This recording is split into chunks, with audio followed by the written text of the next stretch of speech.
Hello, everybody, and welcome to Project Talk, your favorite live stream at 7 p.m. on a Thursday featuring me. So, James is having a little technical difficulties tonight.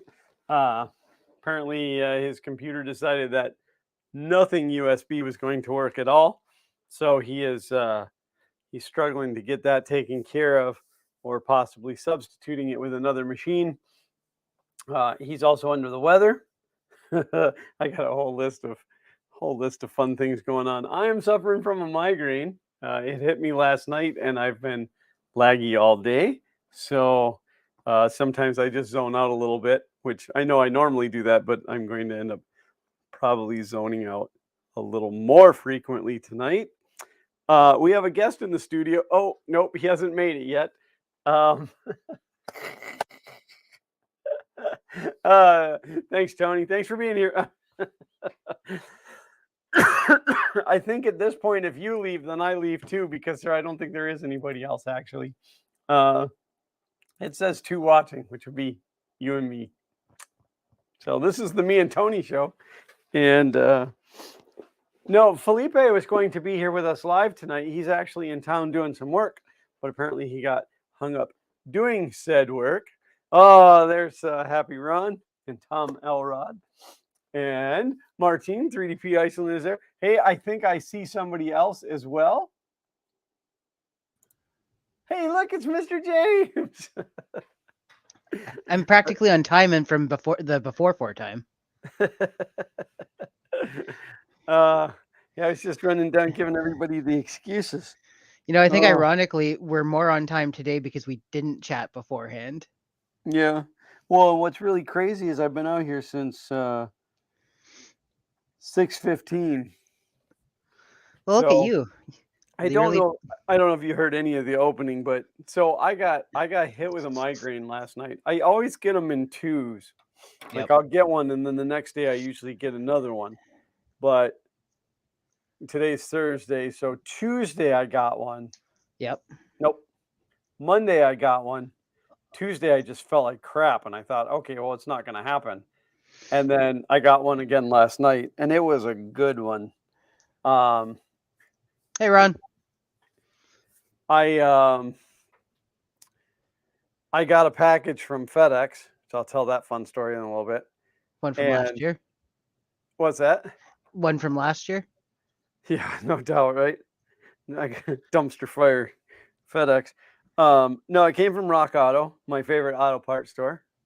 No sponsor, but would be more than open to talks. But Rock Auto gives you magnets. Did you know that? So I didn't know that. Sounds like a very attractive offer. They give you they're business card size magnets, and they feature like a customer's car, and it'll say like Bob's Corvette built with Rock Auto parts.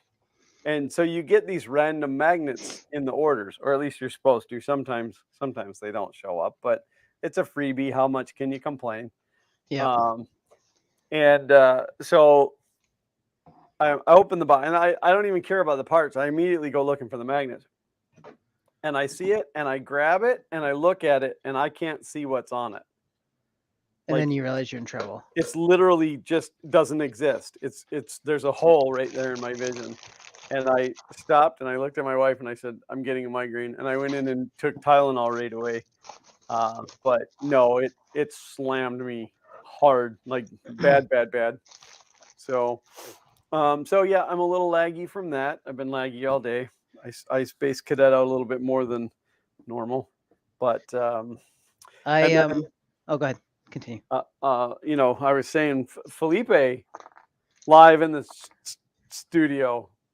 That's what you told me was going to happen. Well, I always knew that guy didn't exist. So yeah, he's not real. He's actually an account. Like that account is my secondary account. Oh, I thought it was just Zach and Xander in a trench coat. So I don't know if he's listening. He might be watching by this point. I don't know. If you're going to come to town, I'm not saying like for everybody, but if you're going to come to my town and you want to see me. Give me some freaking notice, will you? Don't just be like, hey, I'm gonna be there in 20 minutes. No, he messaged me Tuesday night and said that he was going to be here Wednesday through Friday. And so like I immediately go into this mode of, oh my god, I'm introverted. I have to find excuses not to do anything. No. Um he's only like maybe hour and 15 minutes south of here. So like it wouldn't be a big deal to get together. But last night was the migraine, so that Yep. ruled out last night, and then tonight we had the stream. So he had sent me a message yesterday fairly early, and he said that he was already done with work. I thought he meant the whole job. He just meant last night. He just meant last night, and I said to him, I said, well, would you want to come to the house and be on the stream? And he's like, yeah. And really he was like, yeah, I guess so. um He's like, and so yeah, ... question mark. well, his actual response was sure, but it wasn't like sure exclamation point. It It's just was like like, yeah. sure. um so so I said to him, I sent him my address, which if I ever send you my address, you're really special, just so you know that.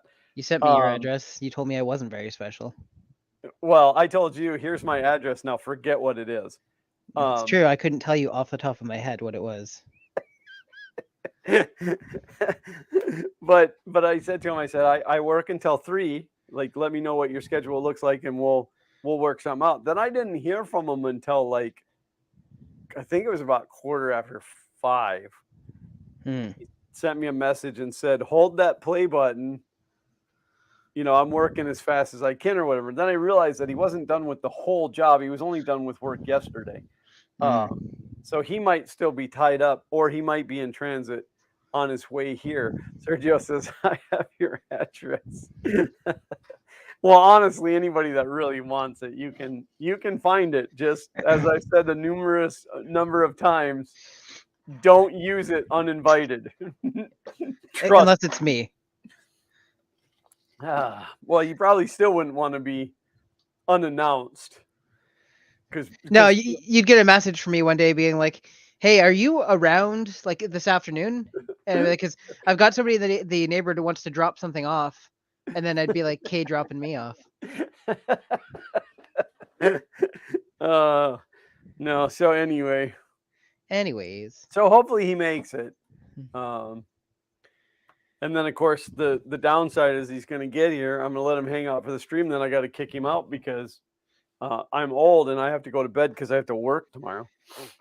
That happens. I mean, so does he, and he's the one that's making the trip. hour some odd drive back and forth. But now technically, when he goes to go home, he should be driving right by here. So if he doesn't make it up tonight, he might be able to stop by tomorrow night, and him and I could go and get some foods and stuff. You could discuss the proverbial feces.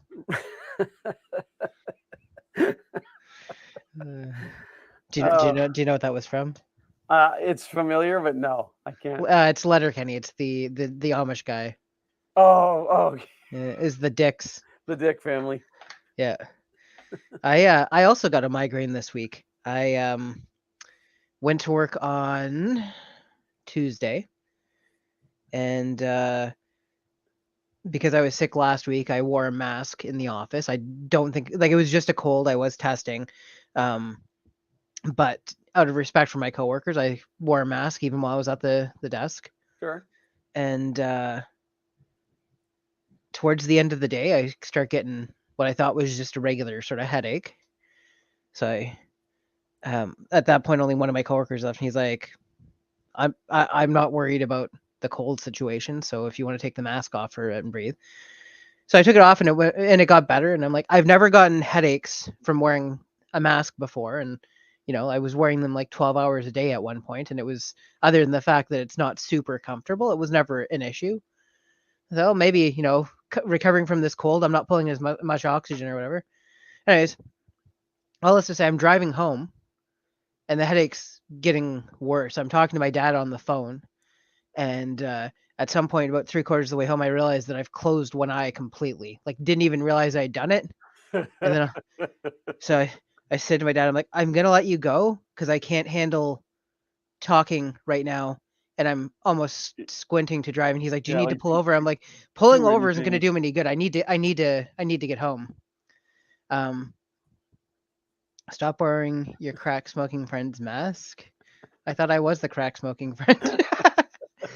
um, so I walk in the front door. Kay's cooking dinner already, and she looks at me, and transitioning from outside to inside, Mm-hmm. it got instantly worse, which was weird because I'm walking into darkness, and I thought I just got to get up the stairs in. She looks at me. She goes, "What's wrong?" I'm like, "I have to go to bed," and like not slurring like I was having a stroke, but like not talking very well because I was Do you very get that? Does your speech screw up when you get a I in stressful situations. I've never told anybody this. In stressful situations, I develop a stutter. Okay, well, see, sometimes I actually get Tourette's, and not necessarily where I'm yelling out swear words, but But like I'll yeah, just you're blurt hitting. something that isn't even related to whatever it is. So I But go. Oh, sorry, finish. Go ahead. I mean, like I asked you that because I get that Yeah, when the migraine's kicking in, my slur gets speechy. My speech gets slurred. I get tripped up on words, Yeah, or I'll hammer the same word over and over again. Like it or is. you'll go to say something, but you'll really say something else, and you have to It, really think about what you're gonna say. yeah, Absolutely. and it'll be mumbled too. And a lot of time, because a lot of time I blurt it out as fast as I can, and then she's like, "What?" And I'm like, "Now I have to repeat." So I make it upstairs, and she's airing out the upstairs. So she's got all the windows open, but she's got all the blinds and everything up. And I was thinking our bedroom is usually like blackout curtain dark, if the lights are off. And I go upstairs and I go and I pull down the blinds and I turn around and she's followed me up the stairs to make sure I'm okay. And all of a sudden I realize that I'm gonna yak. And so I go like this, and she's like, "What?" I'm like, because I'm like, it's already like Right, right. Yeah. If you say hitting it. anything, it's coming. Yeah. If I say anything, I'm not going to be saying something. It's going to be so, and like I won't get like super descriptive, but like I ran into the bathroom and projectile vomited, and then like literally fell down on the floor, pressed up against the wall. So she comes in, I get cleaned up. The headache is slightly better after being sick. Get into bed. An hour later, I get up, and the one thing that's is hit or miss, but if it helps a lot. Is that sometimes getting into a hot bath and having like a colder upper half and like hot from like Hmm. waist down will kill it down to like a low grade headache, and then Advil and Tylenol make it like manageable. Interesting. So I start filling the tub, and all of a sudden I'm like, I feel like I gotta blow my nose. So I blow my nose. I won't describe any of that, but my ear popped and I got dizzy and I fell against the counter. And she had to come up, turn off the water, and then like let me put my hands on her shoulder to walk me back to bed. I think what happened is the mask was sitting right at the bridge of my nose, and I didn't feel like I had to blow my nose at all day. And I think it's because it was basically just all that stuff was backing up in my sinuses. Because That's it very took me, possible. Yeah. yeah, because after I started, it took me forever to like clear things out, and then the headache went away. Like the migraine went away. Wow. Yeah, like an hour later, I was sitting downstairs eating dinner, and I had like just a hint of a headache in the back of my head.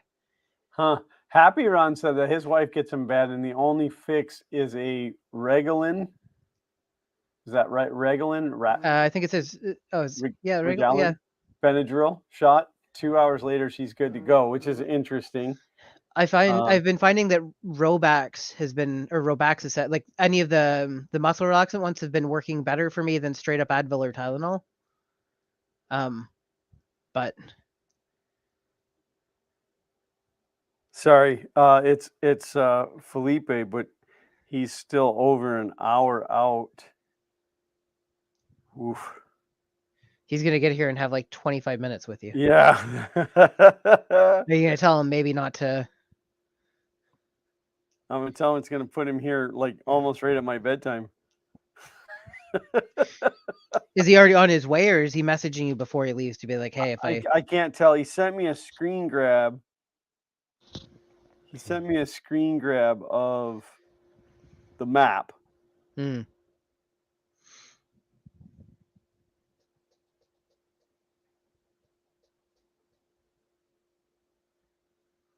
It's kind of bummer because I like when people are here live in the studio. It's kind of like a trophy. Tony Ryan says, "I've always thought James was hot from the waist up. My milkshake does bring all the boys to the yard." uh, Have you guys been getting the Uber One ads down there? the what? There's this new thing. It's like Uber One, and it's a subscription thing, and it lowers the cost of your Uber and your Uber Eats. So you like if you use both those services a lot, you pay for this monthly subscription, you save money on both of them. So they've got the girl that does the milkshake song, and she goes, "My milkshake costs way less than before." Um, Yeah, I don't know if we have that. I don't partake in any of that stuff. I'm not rich enough to pay somebody else to bring me my food. M says he takes Robaxin for neck pain that causes migraines. I have been noticing too that a lot of the migraines come with a pain on one side of the neck, and it's usually predominantly more on one side, like under the eye. Tony Ryan said, I get Tourette's when I'm at work with all my fellow coworkers. Something in the air. My parents have commented that I seem to swear a lot more than I used to in casual conversation. And I said I work with developers, so No, so like the symptoms that I get with migraines, with your like it with is, your grains. yeah, with my grains, and other people's grains as well. It's very Grains. stroke like. And it scares my wife because she said, like, how am I gonna know? If you're ever having an actual stroke. Yeah. And I said, well, if you give me Tylenol and it doesn't fix it. If I'm having a bad day. She doesn't find that funny. Oh, look at that. He calmed down so much. He's gone completely still. Look at that. Turning all purple and stuff.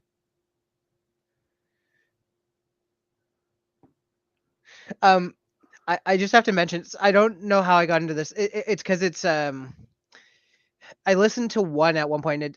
There's this like YouTube channel that and analyzes police interrogations.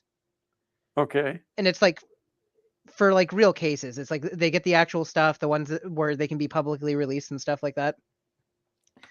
And there's one this week where a girl calls into 911. Her boyfriend's died.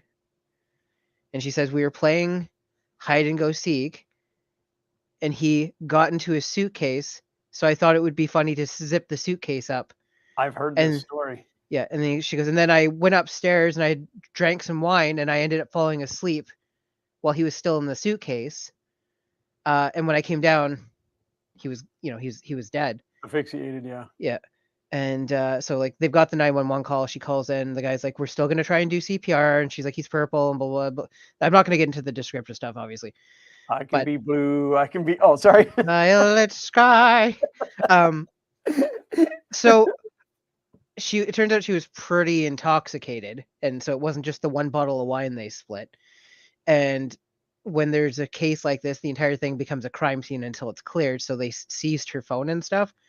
So the day of, they said, look, we're gonna have to, do all the processing at the scene and stuff. Why don't you go stay with a family member tonight, and then tomorrow morning just come into the police station, and we'll just go over what we found and have a discussion, and all cordial.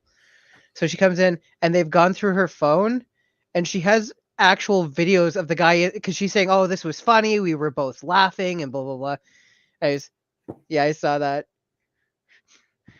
He's blue dabba D because he died.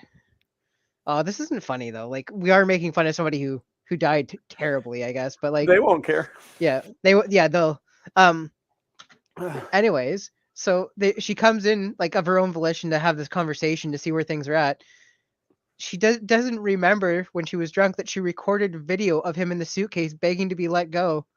And there's video. So she said like she never moved the suitcase, she never did anything to the suitcase. She left it open a crack and all this other stuff. Right, because by the time they got there, she had pulled him out and was doing resuscitation. Yeah, trying to revive him, right?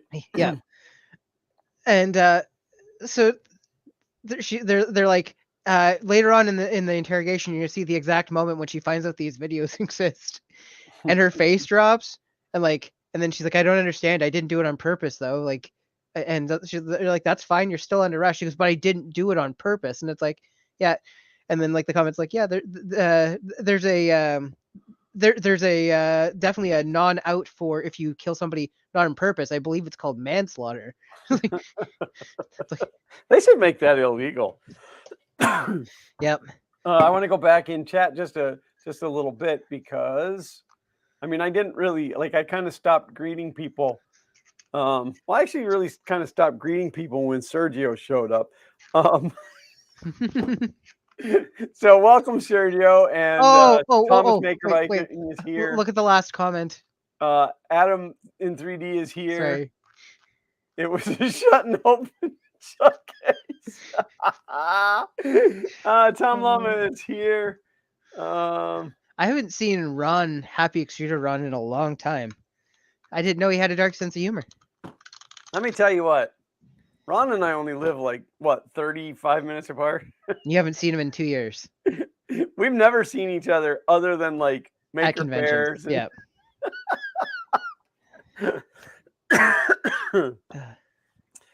Yeah. Well, I'm very bummed that Sergio can't make it. That's almost what I said. Yep. I knew what you were going for. Felipe couldn't make it tonight. Wow. You and I were gonna I didn't even realize until after I processed him, like I said, Sergio instead of Felipe.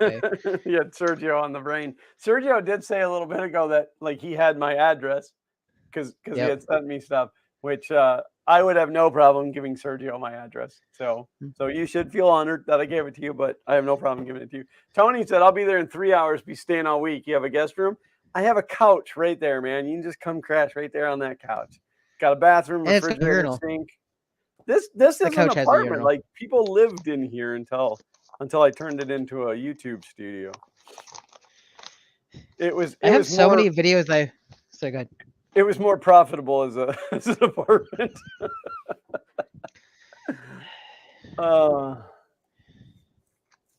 Let's see.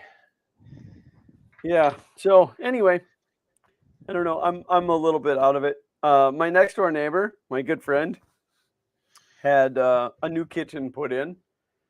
I don't think he watches my stuff, and even if he does, I would say this to him. He is a very cheap guy.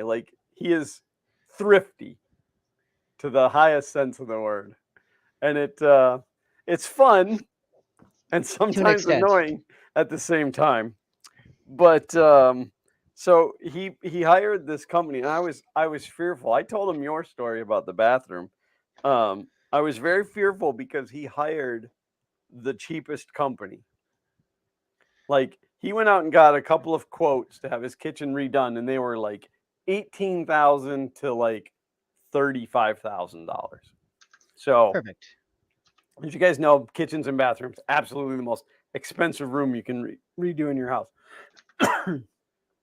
He was out in a town near here, and just happened to come across this place, and he stopped in, and he said it was just a little tiny showroom with a work area in the back, and there was two guys back there building cabinets. And so he was like, hello, and neither one of them spoke English, so they were kind of trying to communicate to him that they were going to call the boss man. So they call the guy, and they're 5 minutes, and he's like, oh, okay. So the guy shows up, gives him a quote for, I want to say it was $13,000. Which that would scare me. I would run fast. Yep. But the guy explained to him, he goes, I'm willing to bet I'm about $8,000 cheaper than everybody else. And he goes, well, not $8,000, but significant. And he said, because I'm the guy that those people hire to come in and do the work. I'm the one that comes and does it. He's the subcontractor. That's a decent pitch. Yeah, sure. Because you're cutting out. Working in the construction industry, I know how that's how it works. And anytime that you hire a subcontractor, as the GC, when you hire a subcontractor, you're putting a markup on whatever that guy charges. Absolutely. That's how you make your money, because you're managing that guy, and you're the one that's responsible for anything that guy screws up. Everything. So they came in and they gutted his kitchen. And they never saw him again. And they've never been back. No. I can't remember days. I can't remember what day it was, but like it was. Yesterday's, Let's say it was on a Wednesday, Saturdays. and they gutted it all out, and they said that they would be back on Monday. That the cabinets were coming on Friday, and they would be bringing them over on Monday.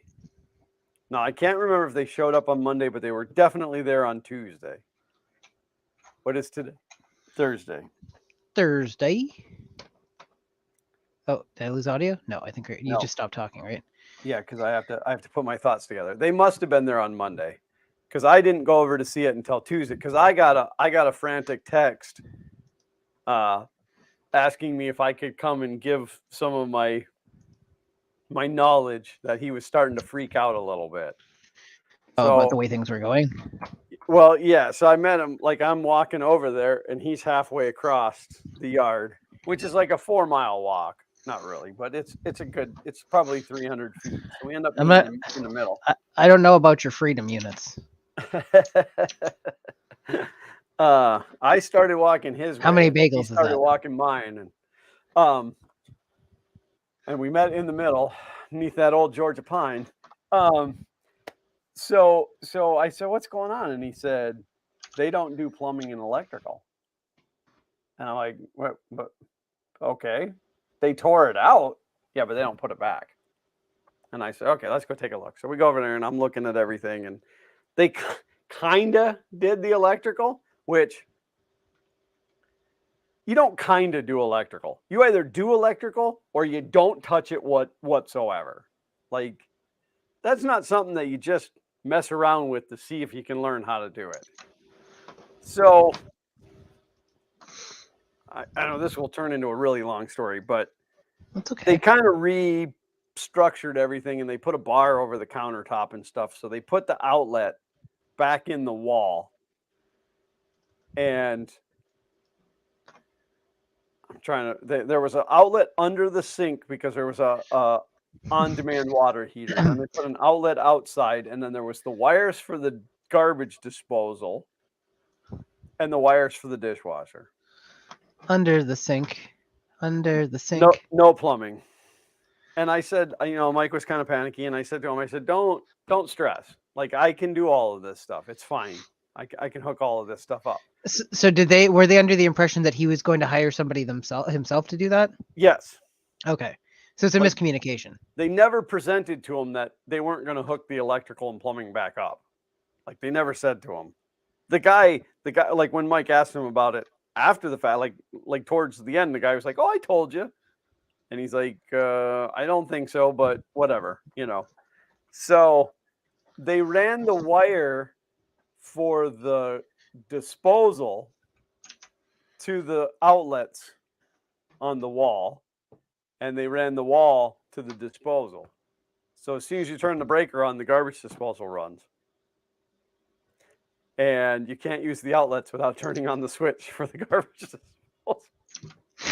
Oh, it gets better. It gets better. Because the outlet that they put under the sink, that was under the sink for the on-demand water heater, which didn't get put back in. They never used that anyway. It was from the previous owner of the house. They mounted the box to the wall that they built to put the bar on top of, and then they cut the hole in the back of the cabinet, and the box was back away because there's a gap behind the cabinet, and so they just screwed the outlet right to the back of the cabinet. It's not even in the box. It's like an inch out of the box. But wait, they then ran a 2-inch cabinet screw through the bottom of the outlet to retain it, through the outlet, into the metal box, through the conduit, and into the hot wire. So as soon as Mike threw the breaker, fireworks shot out from under the sink.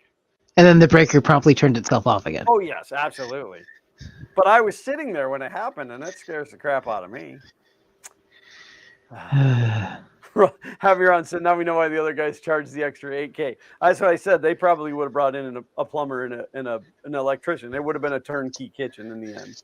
But it's fine. I spent a little bit of time over there yesterday before the migraine took over, and got the waste pipe hooked up. Um, Mike yesterday during the day while I was working had hooked up, put it in the new faucet and that kind of stuff, and he had the bulk of that stuff done. So I just had to go do the waste pipe design. So that all went fine. Like the water is going away, but right now we have one breaker shut off in the kitchen because it's scary. So I have to spend some time over there this weekend and fix all of that. By the way, I'm a master electrician. If you guys didn't know that. I see that you'll go help your neighbor out, but you won't come help your good friend James. Oh, don't even go there because I told you I totally would have flown in and done all of that. You did, although I don't know how that works for because like you have to be a licensed electrician in Canada for like this type of renovation. Yeah. So I don't know. I'm not actually a master electrician. I studied enough that I probably could be, but I wired my whole house. So here, at least here in the state of Florida, like places here in the US, like you can do whatever you want. There's no permitting at all. But I also here, might be wrong because I think it might be possible that you can do your own electrical, but somebody has to inspect it afterwards before you close up for your insurance. okay, so here you can do your own. You can go in as an owner and pull a permit to do it, but yeah, you have to have inspections.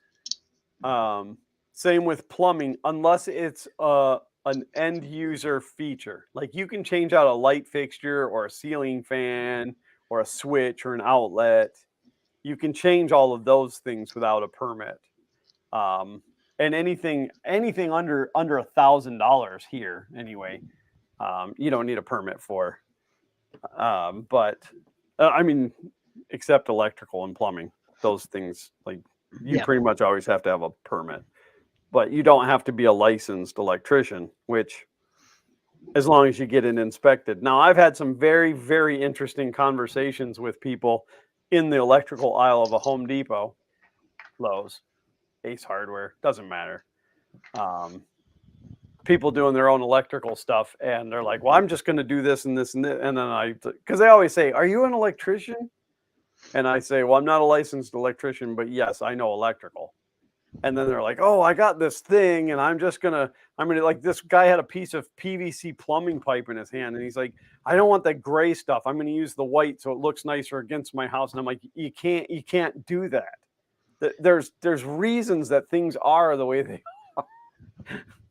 Even if it ends up being the same material, there's color coding and stuff like that, so people know. But also, I think electrical conduit's thicker and more flexible than the white PVC. Yeah, stuff, it's a different compound. I mean, it is Yeah. PVC, but the makeup of it is different so that it's not as it's more fire resistant. But then, like where I live, there's people who live here, and Happy Ron will back this up for sure. There's people around me who have way more money than they know what to do with, and Is it you? no, it's not me. And this guy, you could just kind of tell that this guy wasn't hurting for cash, or at least he had a really good persona to make him look like he wasn't. Hey, there's Felipe in the chat. I'm really bummed that you couldn't be here, but I'm telling you, like by the time you drove all the way up here, You'd be here for like turning 20 back. minutes, and I'd have to kick you out because I'm old and I have a bedtime. But then the guy didn't want, like, he needed a fitting. I'm like, no, you have to have this kind of fitting, and he's like, but they only sell them in bags of 10. And I'm like, well, I only need one. I'm like, so throw the rest away. And he's like, well, that's wasteful. You know, it's wasteful money and blah, blah, blah. And I'm like, then give them to a neighbor, put them up on Facebook or whatever. And he was just like, I'm like, I'm sure I got one on my shelf at home, but I said, I'd charge you as much for that whole bag. But then you're not being wasteful, at least. That's right. And really, I didn't have one. I would have just bought that bag on the way out, and then I would have had 9 more of them. For free. Oh. PVC rods for that mini. Yeah, I'm gonna replace all the steel rods on this with PVC, so it'll be much lighter. PEX tubing. That way you can Carbon fiber. Print around curves. I wonder how that would work, carbon fiber. Hey, you saw there's a new Prusa coming, right? Or there's a new Prusa out. The XL? No, the Mark IV. Oh, really? They released it 2 days ago. Oh, Well, I've really been out of touch. There's a video of it printing a Benchy in 20 minutes. Huh. They put the video up like in real time. It's not sped up, so you can watch it. Wow. It looks like the Mark III, but it's got a display that's more similar to the Mini, but like it's horizontal versus the like this one's vertical here. Yeah. But it's got object shaping. Am I saying it right? Yeah. And it's got a new extruder that I think is 10-1, and it's doing the orbital gears. Huh. And there's a full upgrade path to go from a Mark III S to the 4. That's about Input half shaping. input shaping. That's what it is. Yeah, Yeah, what do we know? We just have a live stream on Yep. on a 3D print channel. I We mean, don't know nothing. we don't call it that anymore though. It's Project Talk. No, it sounded wrong when I said it, but my brain just farted. So thanks, Bob. I It appreciate it. sounded good to me. No, input shaping because yeah, it is like doing the translating is mapping out the. I'm going to stop talking. I'm not an expert on the technology. I have a passing understanding of what it's doing. I will But have to go and look into it so that we can talk about it next week. yep. But yeah, you can go on their site right now and order. Well, they might be sold out because they had a few hundred units for the initial launch. And then starting in June, they'll be shipping out an upgrade to go from the 3.5S to they've got a 3.5S and a 3.9S and a 4. Huh. But you have to be on the Mark 3S right now. Yeah, no, I have the 2.5S, I think is where mine is sitting. Yeah, and they have the MMU 3. I have an MMU that I've never even taken out of the box. I really should sell that. Somebody out there's got to want it. I mean, I don't know what the MMU 2 is worth, but if we ever see each other again. Oh, are you looking for one? Yes. Oh, well, consider it yours then. Well, we'll map something up for assuming we're both going to. I think we're both going to be at Earth. That's the plan. That's the plan. Yeah. Yeah. Unless you're planning on being at the Hot Rod Power Tour in June. No, I've got all the hot rod I can handle. Yeah, I just told Felipe that I would be in his area on June the 11th. So Hot Rod Power Tour starts in Atlanta, which is up around where Mr. Felipe is. Sorry if I wasn't supposed to tell people that, but you just doxed him, dude. Yeah, totally. Now they're gonna know because there's only like 10 people who live in Atlanta. It's like the song says, Glenn will dox you. Yeah, so the Hot Rod Power Tour starts on Monday, the 12th. And but we can pick up our credentials on the 11th. So we're gonna go up on the 11th and spend the night in Atlanta. And then Atlanta, Georgia. We will spend the day at the venue in Atlanta on Monday and head to the second venue, which is in South Carolina at the South Carolina Fairgrounds. But in between there, we're going to stop at my sister's house and crash for the night because she lives halfway in between or part of the way in between. Maybe 2/3 of the way. 2 turds. And then it goes to 2 places in North Carolina, ends in Bristol, Tennessee. So it's going to be a fantastic time. Hey, do you want to hear the story about me yelling at somebody at a McDonald's? Sure. I'm going to preface this immediately with, it was not an employee. I do not yell at employees at food restaurants. They've got enough guff to deal with already. That they do. So our local McDonald's has been having trouble keeping staffed, as I think a lot of fast food joints are in that boat right now. Yeah. And then of the staff they've got, I understand that it's pretty frequent for the ones that work there to for somebody to have been calling it. It's not specifically like, oh, well, they're holding on to people that constantly call in sick, but you've got a lot of staff, a lot of turnover. The people who are working there are overworked right now because they don't have enough help. Yeah. So a lot of that calling in sick could be like, I can't do this today. Like, right. And that, and it's, so I get there and there's a lineup. There's, it's like 8:00 in the morning and there's a woman ahead of me and there's something that's like, she's like, we're not even at the speaker yet, but like, I can see that she's like kind of frantically moving and stuff in her car. I'm like, oh, that's a little weird, but so we get to the or she gets to the speaker, and my window's up, and I can hear yelling. I'm like, so put the window down, and she's yelling, I put it in through the app. This is my confirmation code, and it's like 3872. And he goes, so the guy says, ma'am, that's not like a pickup number. There should be a 4-digit code that'll be 2 letters and 2 numbers. And she goes, I put it into the app. I got my order in it. This is the number. You can find it in your system. And he's like, why don't you just tell me what the order is and we'll get it made? And she goes, I ordered a large coffee. And he goes, okay, what was in it? And she goes, I already gave you the code. You can go look it up in your system and find out, and then drives away from the thing without saying, like, so I'm like, you miserable. All you had to do is say, like, 2 cream, 2 sugar, and then your order is going to be ready. So I drive. So he's going, ma'am, because like she, like gunned out, and also it's one of the drive-throughs where they have the 2 that go down to 1, but they closed one of them because they didn't have enough staff for the day.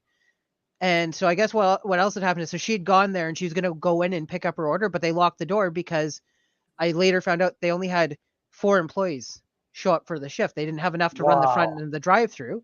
So technically, he's like, so I'll get to there eventually. So we're in line, and I can hear her yelling at the top of her lungs, swearing in French. I live in a fairly French community, so it's like not out of the. And she's pounding her steering wheel. She's driving a probably mid-tier Lexus SUV, and I can just see her flipping out, and she like keeps looking in her mirror back at me too, like as if she's like I like making sure nobody's watching her freak out. Sorry if I think I'm talking a little loud. I'm irritated about this situation. I was completely gone. Oh, you got disconnected? Yeah, like you were gone, I was gone, like I was just gone. Was I just sitting here really still? I was kind of watching my print and going back and forth, so I didn't notice right away. Where did the story cut off for you? Swearing in French? That there was only 4 people working. Okay, so she's moved past the speaker at this point. I go up and there's like there's a delay. Well, the guy, I guess, so the guy actually went and found her order. Like going above and beyond because she's being uncooperative. So, he comes back on. I've got a mobile order, and he says, "Okay, go ahead. Go ahead and drive up." So I'm in line behind her, waiting to get to the second window, and she's yelling and she's swearing in French at the top of her lungs, and she's hitting her steering wheel and all this other Always stuff. those Frenchies, like, isn't it? Let's not go there. I don't do the stereotypes. Some of my very best friends are French, and I would never want to offend any of them. So finally she gets to the window, and the window opens, and he's got her coffee, and she's like, the next time you guys can't have the front doors open, you take the option out of the app to go in and pick up inside the thing, because, and then he's like, ma'am, I don't have access to edit the app to remove that. And she's like, you guys, the next time you're gonna remove this from the app, the next time you guys can't, I wanted to pick it up in store. And he's like, ma'am, I don't know how else to tell you this. I don't know how to make this clear. I can't edit the app. And so he starts and he goes, look, we only had so many people show up. And she goes, if you can't handle your fucking job, is that censored? I just want to make sure I didn't say it. I don't think the whole thing came out. It was clear what you were intending. Yeah. Then go find another one. I don't need to be dealing with idiots like. And finally, I landed at them. I'm like, leave him alone. And she, bleep you bleep, and like flipping me off, and then floors it and almost clipped the McDonald's sign on the wheel because she didn't have a hand on the steering wheel. I'm just like, I thought all Canadians were like super nice people. So I pull up and I said to the guy, I'm like, I'm so sorry you have to deal with people like that. And he's like, I don't know what she wanted me to do. I gave her a coffee, and I got all the stuff figured out. And then I tell her we can't edit the app, and she's going off. And he goes, we had it was either 4 or 3 people show up today. We're technically, according to McDonald's, we're below minimum staff. We're not even supposed to be open, but there's lots of people in this community that rely on us. So we do what we can with who we've got. Yeah. And that's the thanks we get. But that guy's totally lying, because all minimum wage McDonald's employees have access to update the multi-million-dollar app. Absolutely. That McDonald's uses for their whole entire company because they worldwide. train them on it, right? The app's written in McJava. McJava. Yeah. I just I'm like to and like because I guess she's like I'm gonna be late for work, and it's like make your own coffee then. They're not the reason you're late for work. You made a decision to pick up something on the way to work. You saw the line when you got here. And then I guess the other thing that might happen is she might have done like, I'm going to pick up in store. So then it bills your credit card. And then she realized the door was locked. So then she had to get in line and wait. And I'm like, it's a $2 coffee. So if you're that concerned about your job and you're going to be late, then eat the $2, email McDonald's. They'll send you coupons for free coffee. Like they'll be like, sorry about the inconvenience. Yep. Like you don't need to ruin. He's telling you people are barely showing up, and then you're telling him you're not capable of doing your job and making his life miserable. And then you wonder why they're short staffed and why you can't get your stupid coffee on time. Well, and then we're all guilty of it too. My father used to say to me, "Don't let people rent space in your mind." Because when stuff happens like that, then you stew on it the whole day. Oh, I have no doubt that she went to work and told the story about how stupid and incompetent the people are at McDonald's, and they couldn't even get her coffee for her. Yeah, but I mean, the guy at McDonald's probably felt bad all day. It really. I would say that the attitude he gave me. Am I gone? Oh, my screen went. Oh, it might have just actually gone into sleep mode there for a second. Or not sleep mode, but like turned off the screen, or the screensaver might have kicked on. The conversation I had with him and the way he talked like back to her when he was like, I don't know what you expect me to do. Finally, when she was like swearing and stuff, I think he just is past the point of caring about people like that. Yeah, he was probably hoping to get fired. Yeah. Sweet relief. Now I will say, like, I tossed my phone out. I put my car in park because you're not allowed to touch your phone even if you're in a drive-through in Canada. Okay. I put my phone up on the dash at an angle so I could catch her, but so she wouldn't see that I was like holding the camera and hit record, just in case. Because I was like, she's already flipping out. I don't want to see coffee go flying back in this person's face and there not be something of it. Oh yeah, no, I've seriously been considering putting dash cams in all my cars, just because of the crazy stuff that happens. I got one, and it was one of the ones where it's like, oh, the suction cup or whatever, and for whatever reason. Well, not whatever reason. I think because the temperatures vary so much in Canada, it's like half the time I'll be driving and it just falls off. Yeah, it's and then just a cheap suction cup. But Duff said all McDonald's employees are dark web hackers. Yep. They're using the McTor browser, not to be confused with the McJagger browser, which has big lips. Oh, I can definitely feel the Advil or the Tylenol has worn off. Have you seen the PlayStation or the PlayStation 2 PlayStation VR 2 commercial with Ozzy Osbourne in it yet? So Ozzy's sitting on the couch and there's boxes and stuff because they're moving, they're packing up, and Sharon walks in and is like, Ozzy, are you gonna get off and help me pack stuff? And he goes, oh, just give me a minute, I want to unpack my PlayStation VR. I'm quite technical these days, you know. So then he sets it up, puts it on, and there's this like mechanical dinosaur eating another mechanical dinosaur. He's like, whoa! And then he's like, Sharon. He's like, I think this thing wants to take my head off. And she's like, well, it's gonna have to bleep and get in line then. And so then he's playing the games and he's just laughing and chuckling at her. And then the end of the commercial, he's sitting on a chair and his TV is on the ground, lying against the wall, and there's nothing left in the house. And he's just sitting there with the VR headset on, playing it. She packed everything and left. Yep. Which let's be honest, it's surprising that didn't happen already, right? Yeah.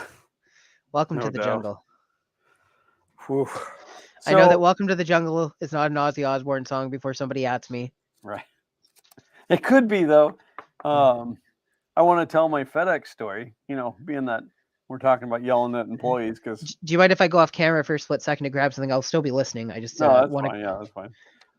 So, my hate relationship with FedEx. I've made multiple mentions that you hate them and you loathe them. Yeah. So every time I get a FedEx shipment, I call them out on Twitter. And I think I called them out on the garage Twitter this time. In fact, I know I did because it was a garage related order because it was from Rock Auto. Awesome Rock Auto, looking for that sponsorship. Rock Auto. So here's the problem. I'm going to tell you what happened. Then I'll tell you how I handled it, and you guys can tell me if I'm right. That's impressive that there's only one problem. Well, with this order. So I I stand by what I ordered. said. What's that? I stand by what I said. It's impressive that there's only one. I ordered brakes for number one son's car because they're worn out, and I want to say that I ordered them Saturday. Saturday. All my Seems trouble right. seems so far away. Seems right. Power Stop had a promotion running, which it's actually still running. What is the date today? I can't read my watch. My vision's still not great because of the headache, but yeah, today and tomorrow. So if you guys are looking for brakes, I love them Power Stops, and they have promotions running on some of their Power Stop kits right now. So I got like $40 off per axle. Would you say them's the brakes? Them's the brakes. Just make sure you follow the braking procedure properly. But anyway, Braking. so I ordered them on Saturday, knowing that they weren't going to ship on Saturday. I mean, but it was fine. I just wanted to get my order in. So Sunday, I got Sunday. the ship notice, which means that Rock Auto put them in a box, slathered some tape all over them, and They're basically good to go. got them ready to go. Right. So then you get the notification from FedEx that you have a package coming, and when I ordered them, like when they were in the cart at Rock Auto, it told me they would be here on Wednesday, yesterday. When I got the ship notification from FedEx, they said they would be here on Wednesday, yesterday. They were here yesterday on Wednesday. That's not the problem. The problem comes because on Monday night, I got a notification that they were early and that they were going to be here on Tuesday. Now, I could tell you, I took the day off of work to wait for my parts, but you guys know I work from home, so I'm here anyway. So that's not really the point. When you pull up the tracking, it says early, now arriving early, Tuesday. Okay. Like, darn, Daniel. Tuesday morning, they are in Ocala, which is 40 minutes north of here. And there's a hub up there.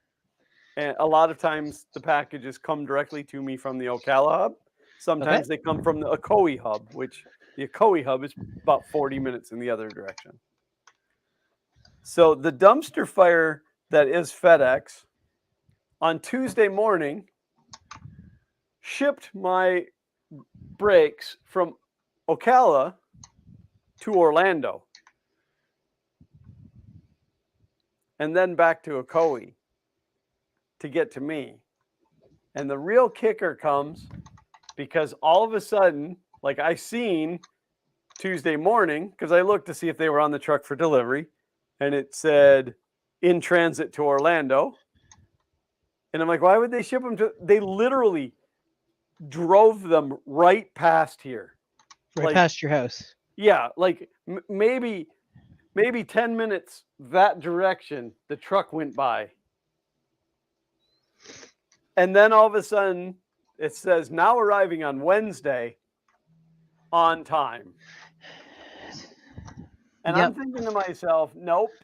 At the point that you tell me that they're now early and they're going to be here on Tuesday, Wednesday is no longer on time. Now it's late. Now I want you to do something about it. And you know what they do about it? Nothing. They reach out to you with a bot and they're like, oh, we're really sorry about this. DM us your information and we'll look into it for you.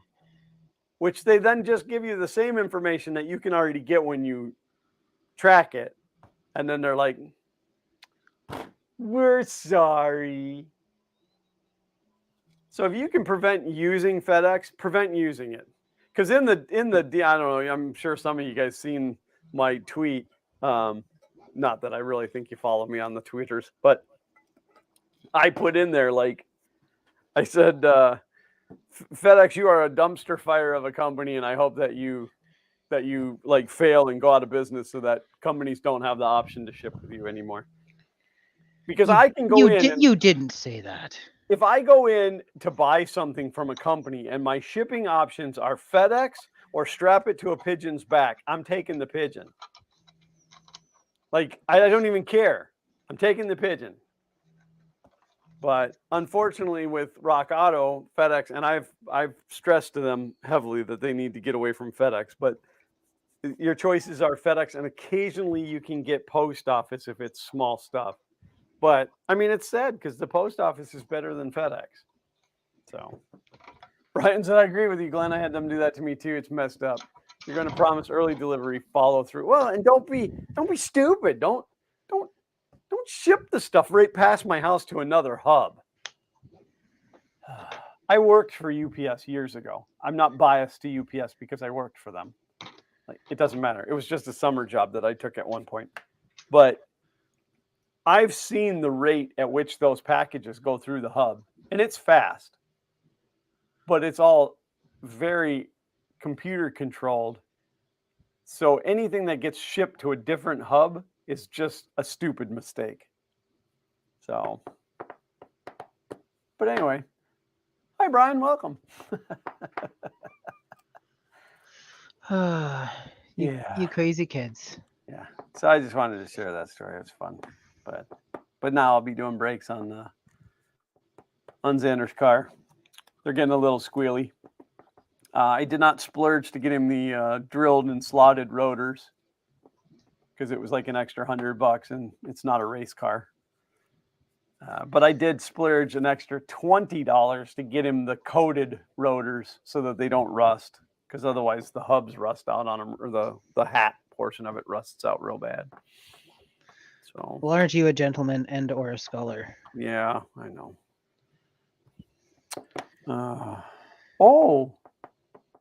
But speaking of Xander and his automobile, the paint on his hood has gone bad.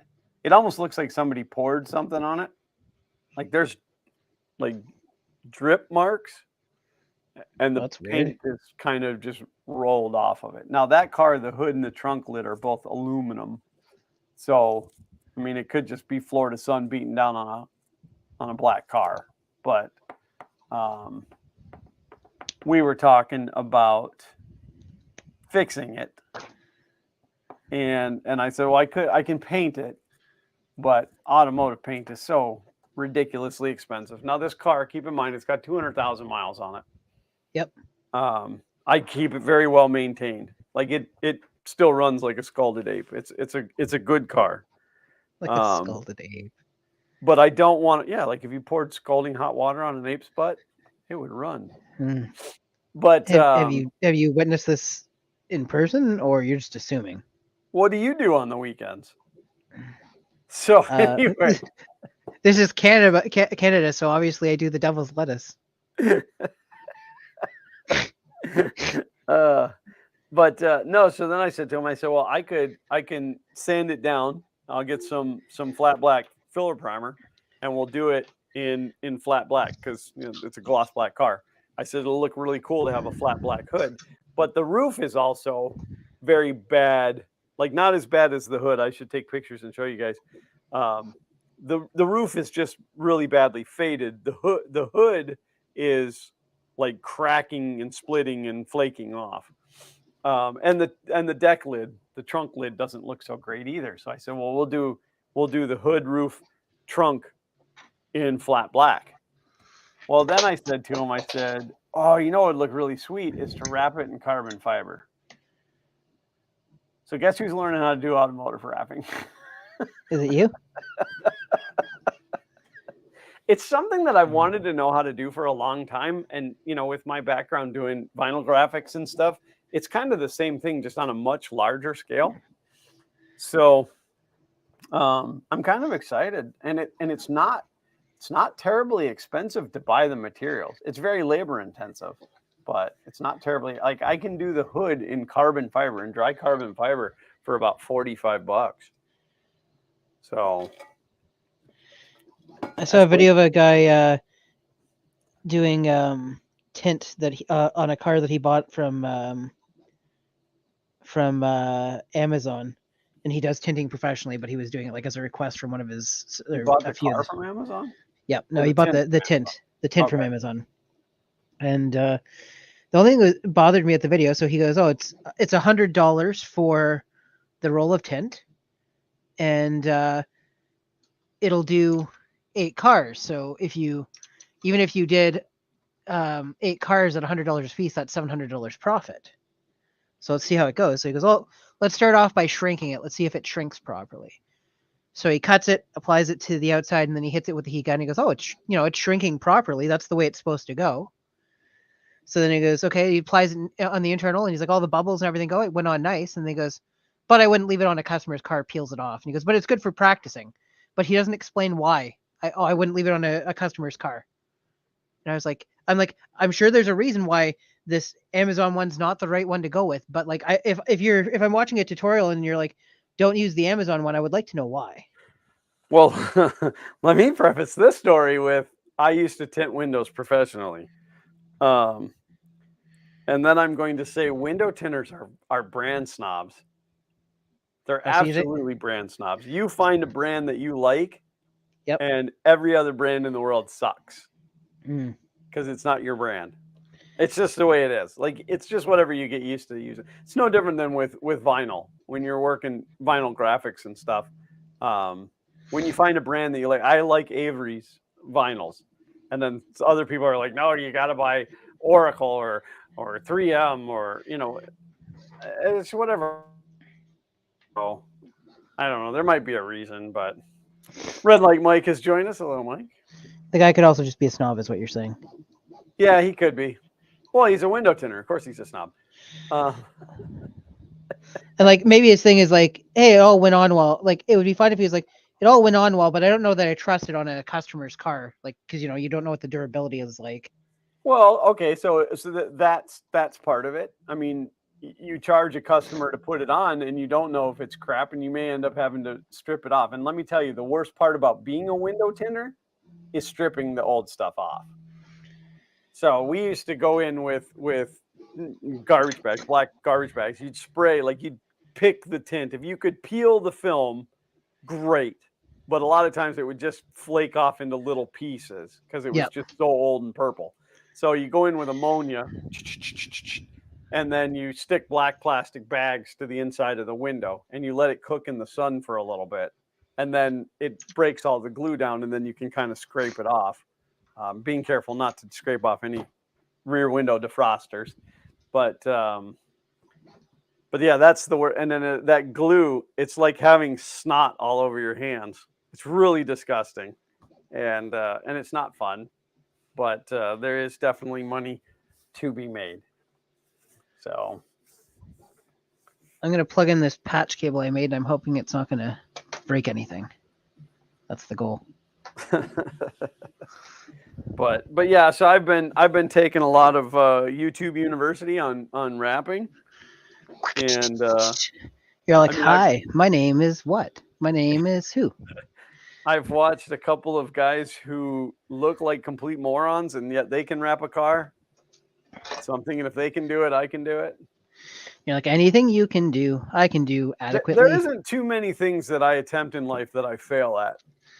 Yeah, Like, the first try may not be the best, but you usually don't walk away going, "Well, that didn't work at all, and I'm never gonna do it again." yeah, no, I'm pretty stubborn. Like I don't like to give up, and I research stuff to death. So so it's definitely going to be worth. So I'm going to try. I'm going to start with the hood.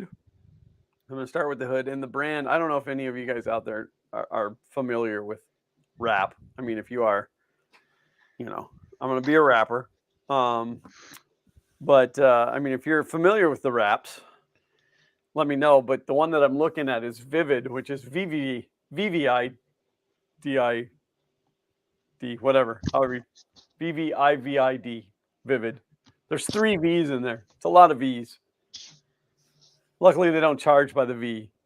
But I mean, I found a couple other ones. There's a company out there, and the name escapes me right now.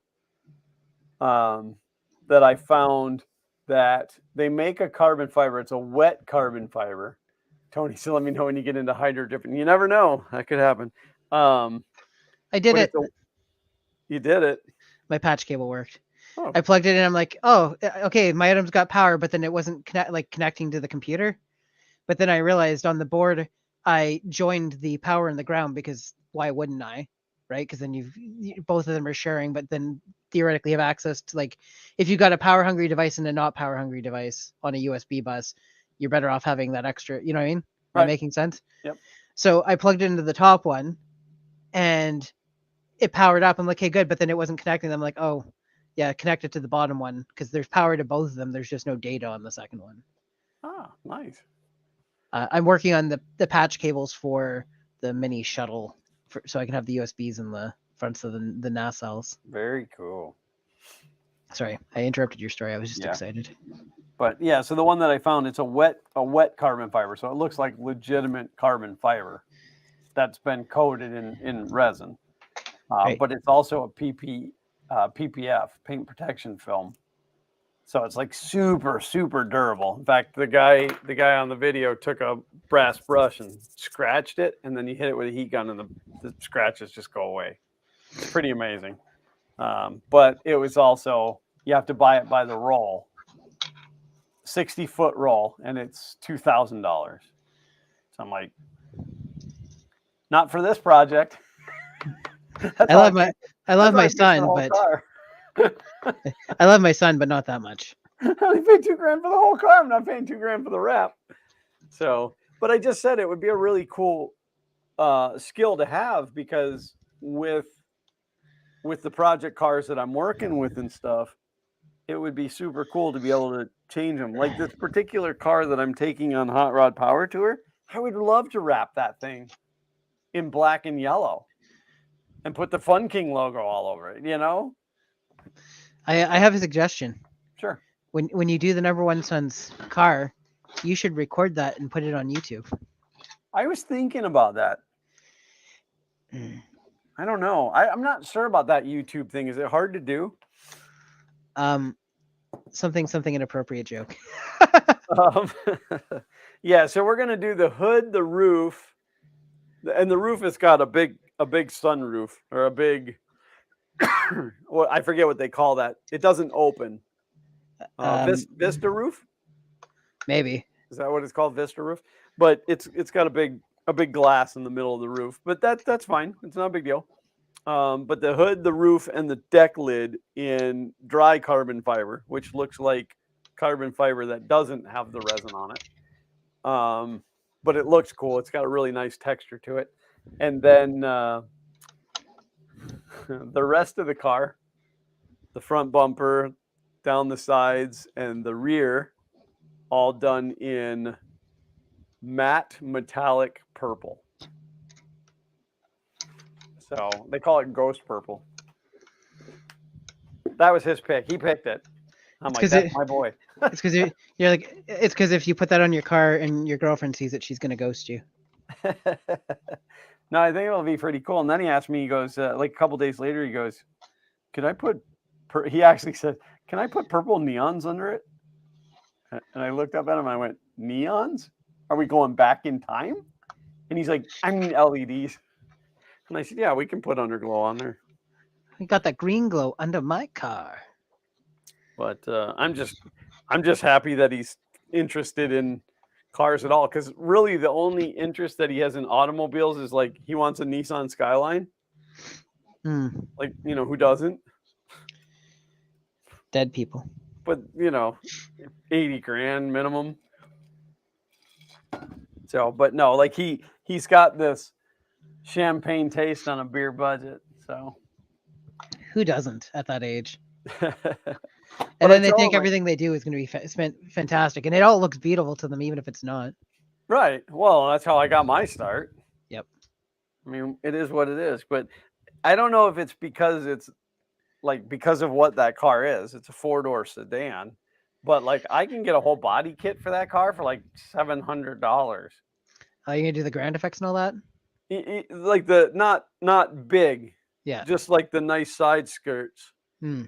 And then we'll do those in carbon, and then probably a aftermarket front end. I don't think that will change out the rear, but I mean, if we're wrapping the car, we can do anything we want. So Brian said, I could imagine the hard part is going to be getting the curves in the weird shapes. It's really amazing. If you Google CK wraps, like Calvin Klein CK Oh, wraps, he's a Canadian.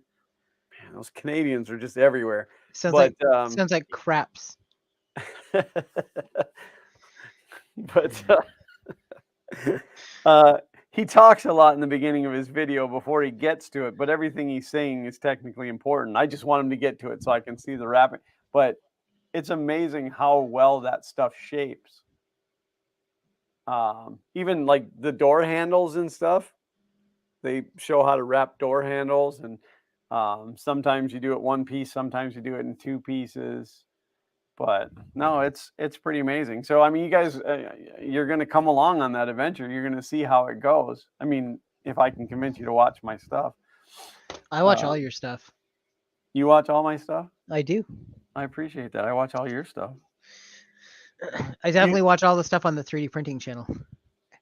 Well, I hope so, because every video you've released in the past 6 months. I work very hard on those. I would say I've watched each video you've released on the 3D printing channel in the last 6 months multiple times. Probably faster than anybody else watches it. Yeah. Maybe Mitch. Yeah, but the only stuff I've released is this, and you watch this while it's happening. It's true. I'm trying to the caps for the nacelles. I'm trying to get them to pressure fit, and I haven't gotten it to that point where it like stays on. So now I'm trying it rather than like increasing the inner diameter a little bit at a time.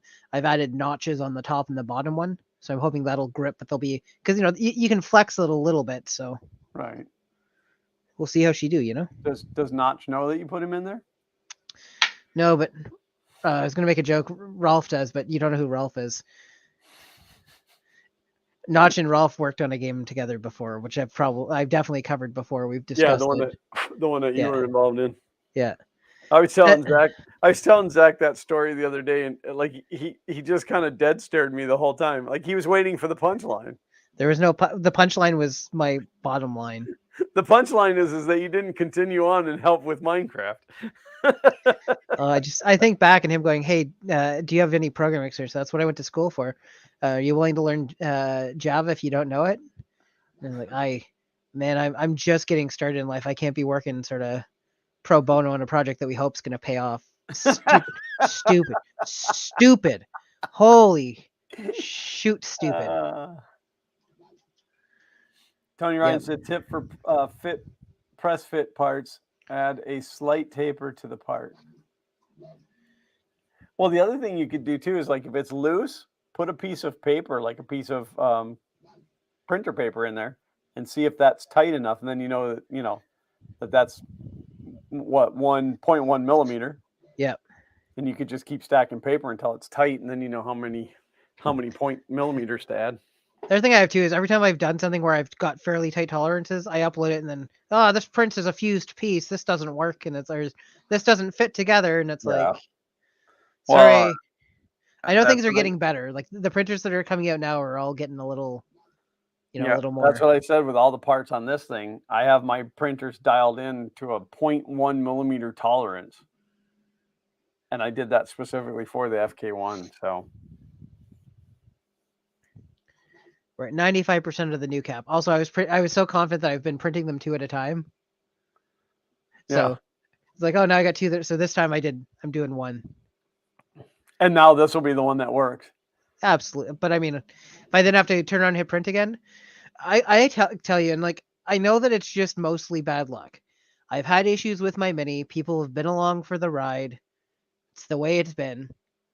I finally bit the bullet and went for the Revo because I am going to eventually do Revos on, I think, all of my stuff. Although we'll see if I end up wanting to do the full blown upgrade to Mark IV because that's a completely different.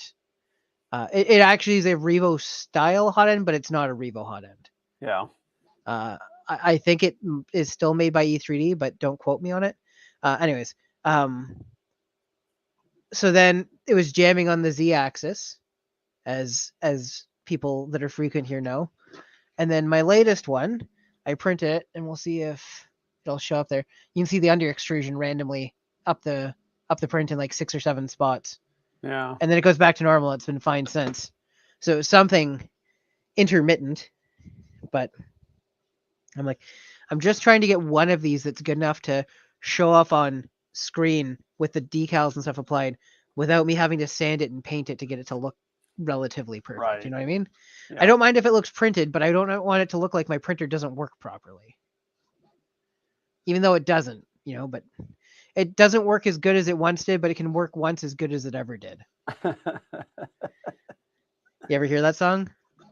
No. There's a song the guy goes, "I'm not as good as I once was, but I'm as good once as I ever was." Well, that's the phrase, a jack of all trades, but a master of none. Mm-hmm. That's actually not the full saying. The full saying is a jack of all trades, but a master of none is still better. How does that go? I'm going to have to look it up now. Than being your son.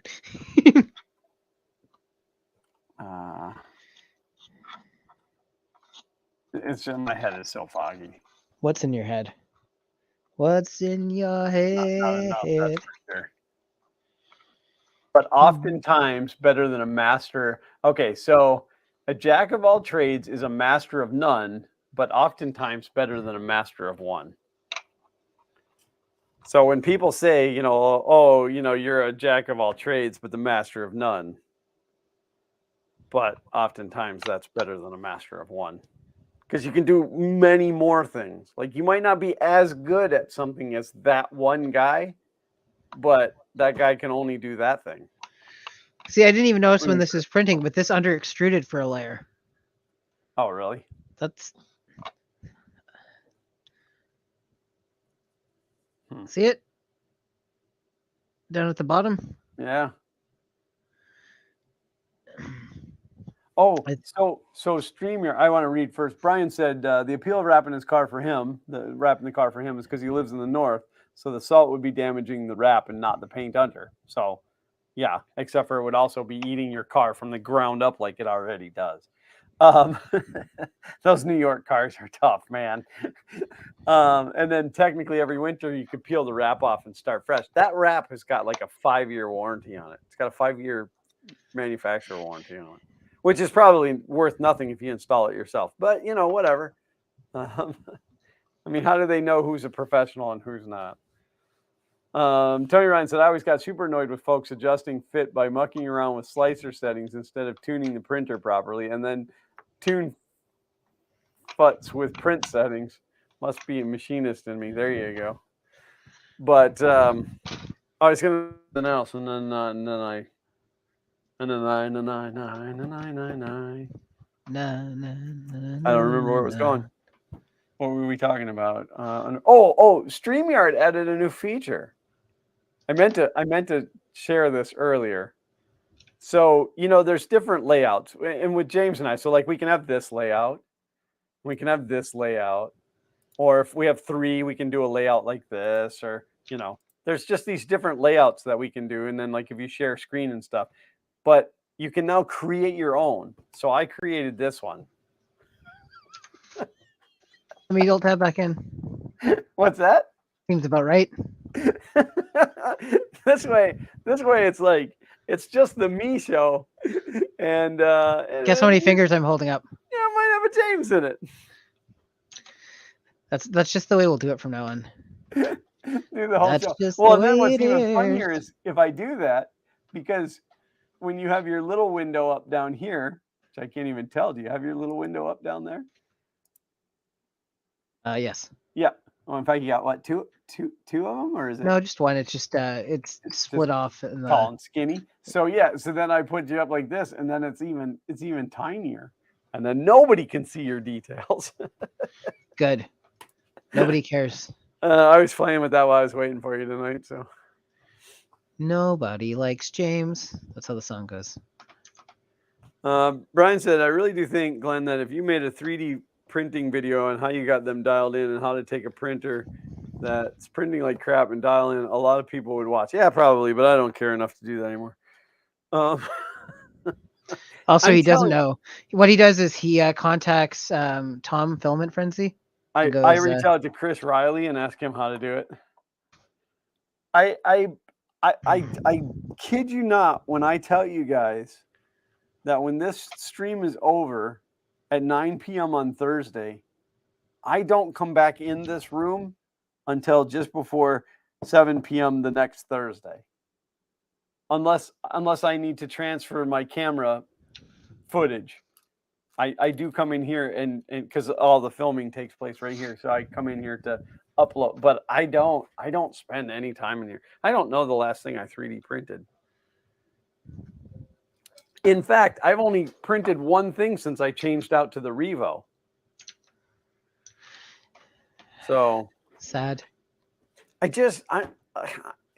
it's time. I'm so stupid busy all the time. I can't pick one hobby. I've never been able to do that. I can't just dedicate my whole life to one hobby. I go gangbusters on one thing for a long time and then I burn out and I don't want to do it. Turn and wrench on cars is probably the only thing that I have done continuously my whole life. And I think that's only because every project is completely different from the one before. And now that I'm refusing to do repairs other than the occasional, like I didn't even tell that story. You have a story to tell? Maybe I won't tell that story because I ended up filming that job last week. Oh, the one that you're going to do during the live stream if I hadn't been down with Right. the sickness. Oh, Because I had no intentions on filming that job. That was a bail a kid out job and not one of my kids. 2012 Nissan Altima. You know, I love them Nissans. the Uh, the sun. power the power steering pump. The power steering went out in it. When I got the call, they said he was driving down the road and all of a sudden the steering got real stiff.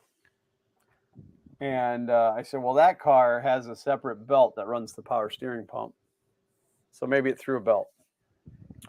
And But then I it was turned wrong. back on, right? On his way over or something like that? Yeah, it like when he was bringing the car here, all of a sudden it started steering again.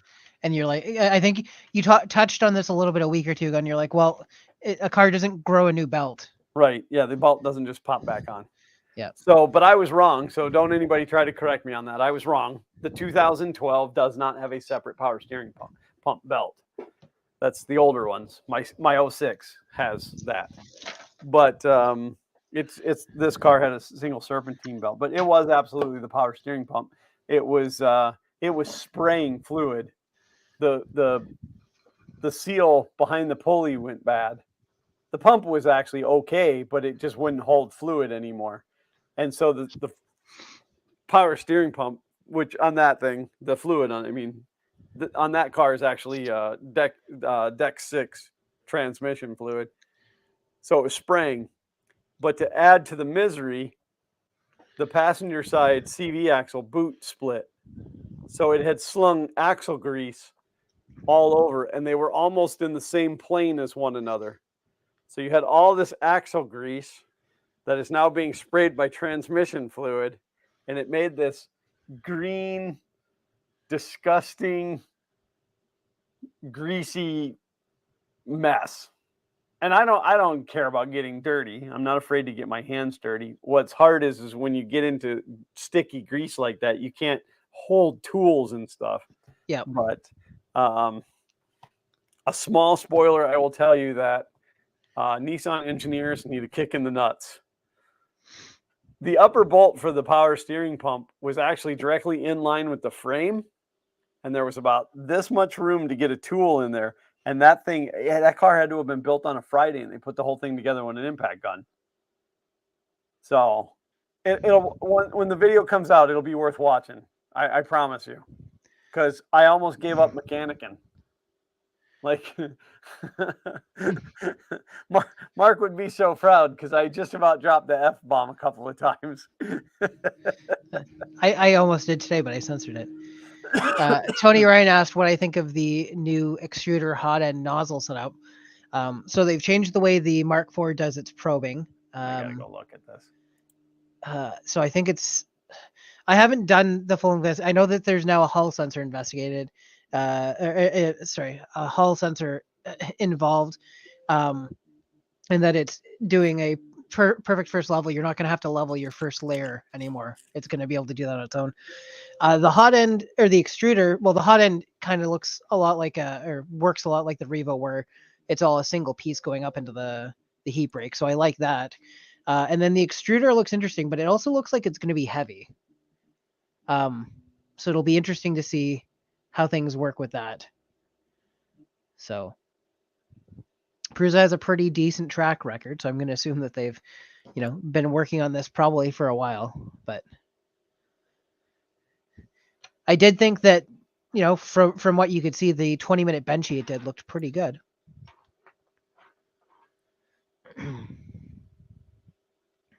I know that there's been comments on Twitter kind of complaining that it's not Core XY.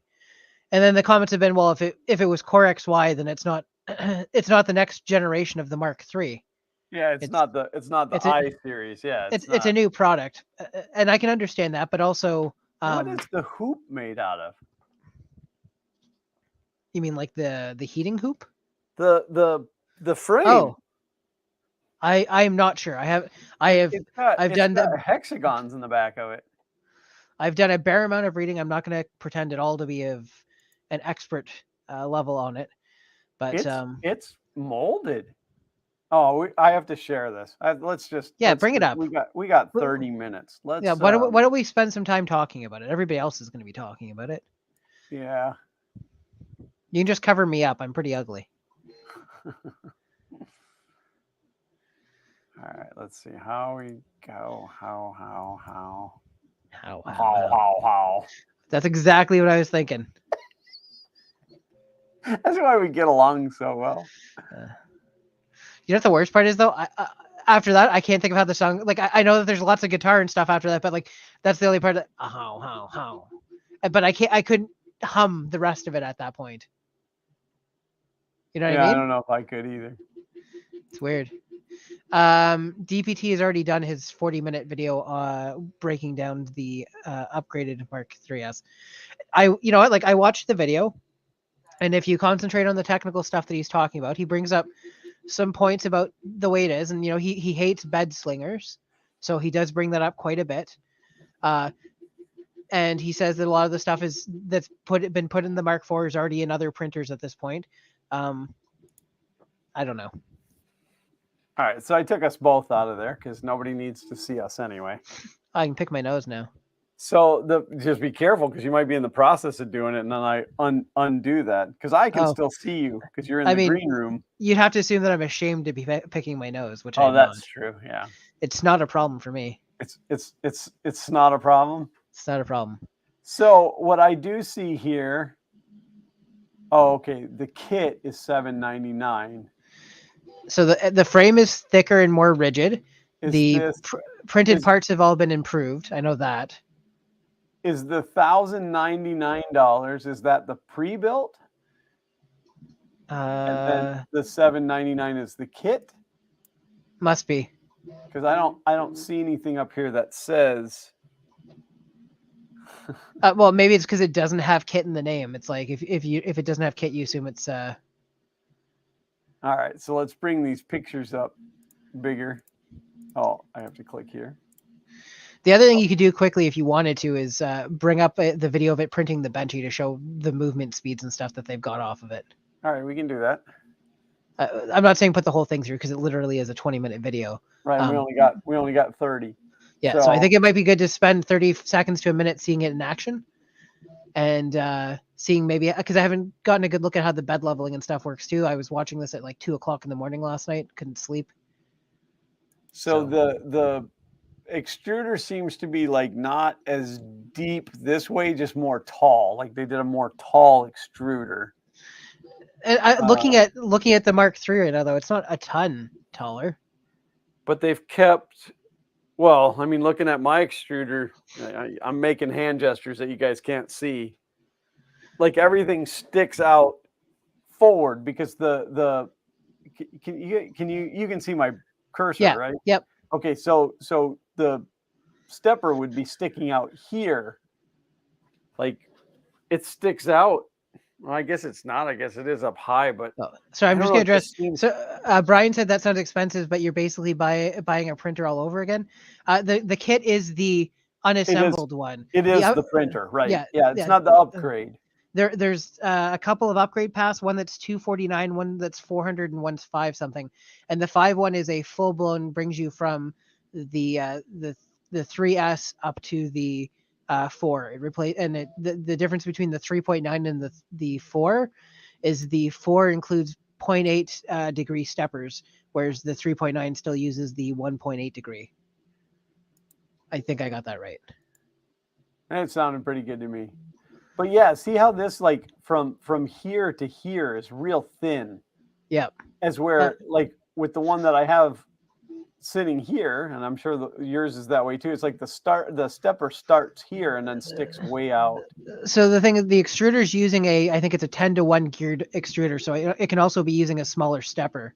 Could be a pancake stepper, yeah. Yeah, because if you look at it, it's like the hot end, like where the fan is and stuff like that. That looks relatively the same size. Well, I mean, it is because the fan's mounted the same way. Well, right, but it's like look how far that fan sticks out.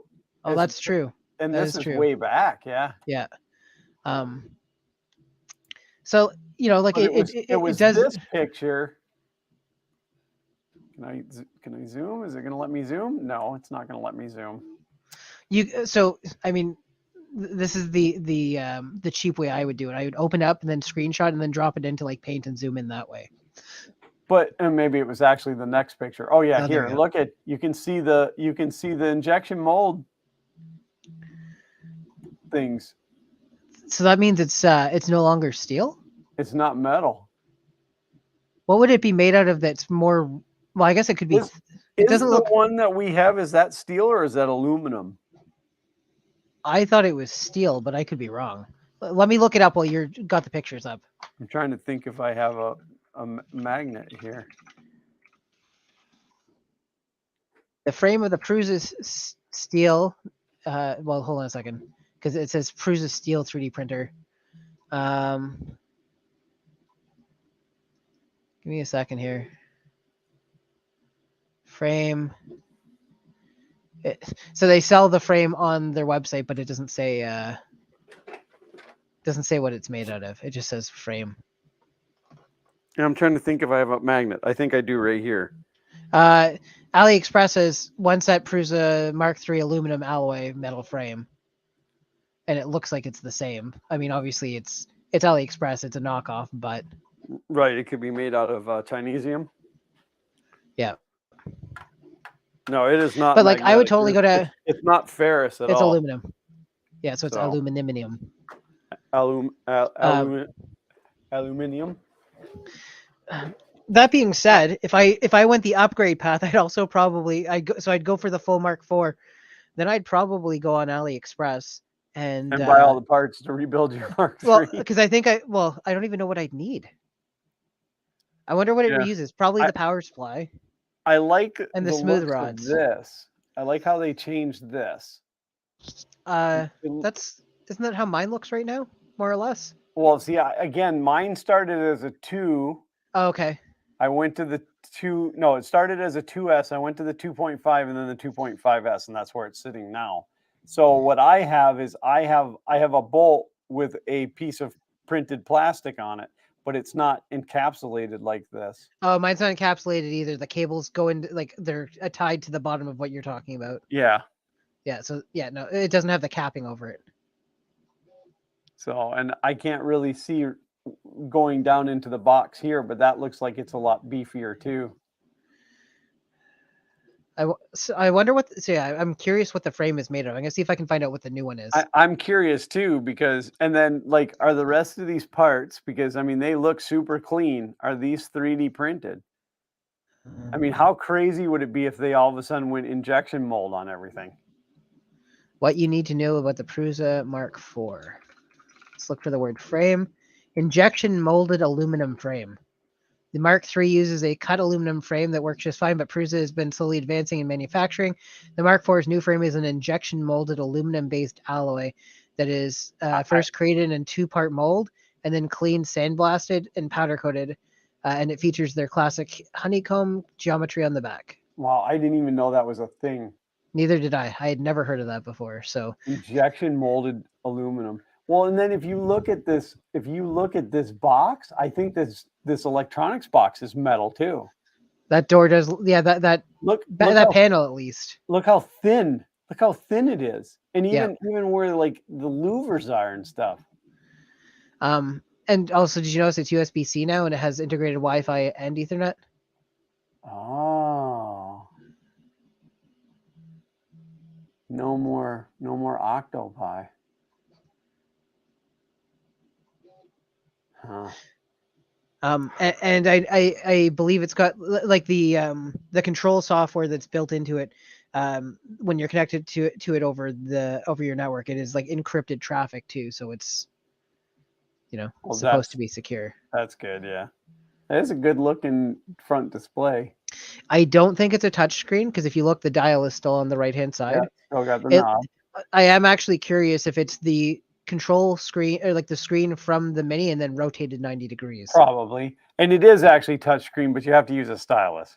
Oh, No, I'm just kidding. yeah. That's the way to go. I mean, I watched a video from They did that specifically for Joel Telling. Yeah, that 3D printing geek, and he talked about how awesome that was. So where is this the? No, that's the release video, but um, I don't remember if it's because like I got it off of Twitter, but I think if you go to YouTube and you go like type in 20-minute Benchy Mark IV, it'll come up. Let me, you know what? Let me go find it, and I'll link it to you on Twitter. How's that? Okay. That, we should be Actually, working it's together right. here. It's right here. Well, I guess you don't need me then. Guess I'm a. Also, we haven't talked since Linus Tech Tips got hacked. Linus Tech Tips got hacked. Yeah, they were down for 24 hours. I guess one of their employees got a like a business inquiry, like a sponsorship request with an attached PDF, and Oh no. so he opened the PDF and nothing happened, and he didn't realize that something had happened, and it essentially cloned all of the browser session information and sent it off. So they didn't need username and password. They had a session that already was logged in that they were then able to just plug into their browser, rename the channel to Tesla, put up a pre-recorded podcast record, not podcast, but like live stream recording of Elon Musk, and then it was Tesla's doubling Bitcoin investment. So if you send Bitcoin to our wallet, we'll send you back twice of it within like 30 days or whatever. Wow. So, and then they started deleting all of Linus's old videos. And then eventually the channel got deleted. That's painful.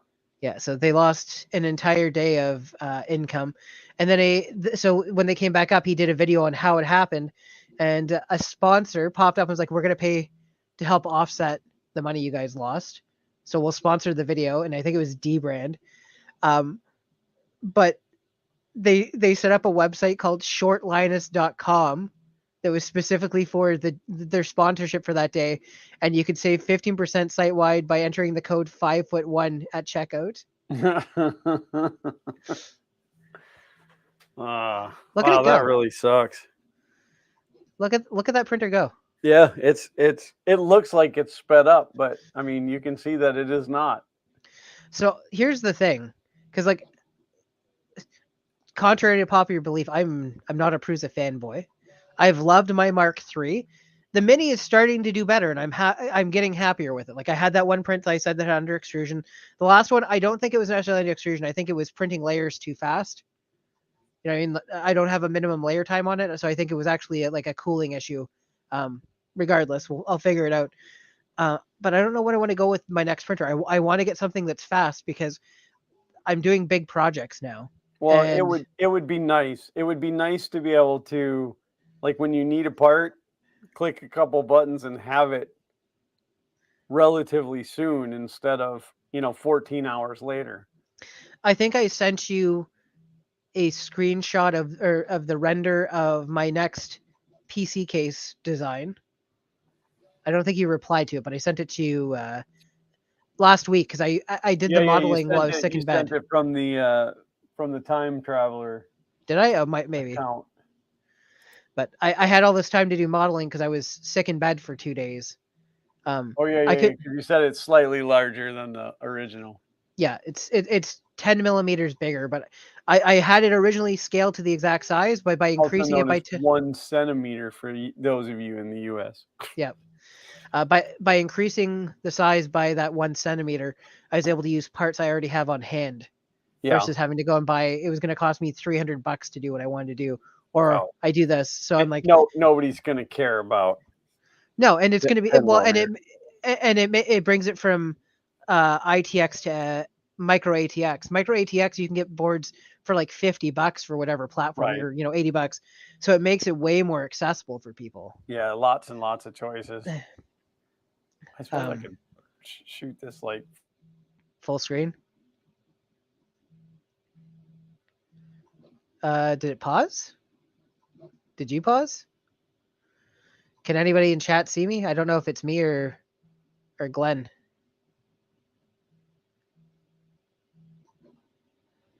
Let me know in chat if you can still see me, because Glenn's not usually gone this long. I'll tell you what, though, if he's not back in the next 30 seconds, I'm going to start dropping F-bombs. Just F-bomb here, F-bomb here, F-bomb here. Okay, I'm back. I came back in saying F-bomb here, F-bomb here. I was like, hey, can you guys in chat still hear me? Because Glenn's not usually gone for this long. But I'll tell you what, if he's not back in 30 seconds, I'm just going to start dropping F-bombs. Well, F-bomb here, F-bomb here, F-bomb here. you remember 2 weeks ago after the stream, we talked about the dual NIC in this machine, and we switched over to the other one. Didn't fix it. It's obviously not the problem. You need a third USB NIC. I don't know. I am going to tweak this machine a little bit because I've got an NVIDIA card I want to put in here. So I might be able to offload some of the work over to the graphics adapter, but I don't it seems to be internet related. So I don't want to, but there is a chance that with this new build I'm doing, I may end up moving the shuttle PC to other activities. Yeah. Because I'll explain it offline, because if I talk too much about it, it's going to give away too much of what it is. Right. But there's features in that one that I'm talking about, that I'm thinking of, that would make it better for streaming. Okay. It's hard. I think my issue is always going to be that whatever my last build I did is going to be the one I love the most. Well, of course, yeah. I actually built or designed a second case that I haven't sent you yet. That's going to be just fun. It's not going to be practical at all. It's going to be cool to bring to Earth and have on the table. But like, I don't think anybody will ever recreate. Like, I don't think anybody will ever try and print the one I did, because I'm also modeling it around some parts that aren't like off the shelf parts. Yeah. But what I was saying before I was rudely interrupted by the network dropping out was that I'm trying to watch chat, but I have this on the monitor that I usually watch my chat on. I'm watching chat, so I can read off stuff as it comes. Well, I'm seeing it come into StreamYard, but it comes in a little bit slower. So if I seem like I'm ignoring you, it's because I am. That's fair. I'd ignore me too. Look at it go. I want to see the benchy. I don't know if they show the benchy at the end. Like, we also don't have to. No, like, I want to touch the benchy. Now, here's the thing. Obviously, they'll have this at IRF, but IRF is always so crazy, it'll be hard to get in to see anything. But I'm hoping that they will also bring this to Orlando Maker Faire this year. So here's the thing, though. This printer is already for sale. People will have them in the next month. Yeah, that's true. So you're going to be able to see these not at Pruse's booth. Walter was on stream this morning talking about whether or not he was going to get one. I was on Time Traveling Technologist, and I don't think he knows that's me. So that's fun. I should create another account just to go screw with him. King of Fun in 4D. Make Country 2D. Or even Country 4D now with Smell-O-Vision. That or I'll make it like Fun King 3D _. Oh, So I like can that be guy that like, was harassing your son. yeah, so I can be like Peg Leg Paul. Took me a second to process that. He still has no clue. I guess that person hasn't shown up in a while, but it still Does your bothers him to this day that he has no idea who it is. does your son even stream anymore? I don't think he's done streaming lately. He's releasing and it might be out, but he's releasing Big fart. a video for April 1st. Oh, he's gonna be an April Fool's. Um, and he has started a podcast called "Don't Talk to Me Because I'm Better Than You." Not really, but that would be a great name for a podcast. I feel like it probably already exists or something derivative of that. I wonder if "Don't Talk to Me, I'm Better Than You.com" is available. Have you ever seen the videos "Don't Hug Me, I'm Scared"? Uh-uh.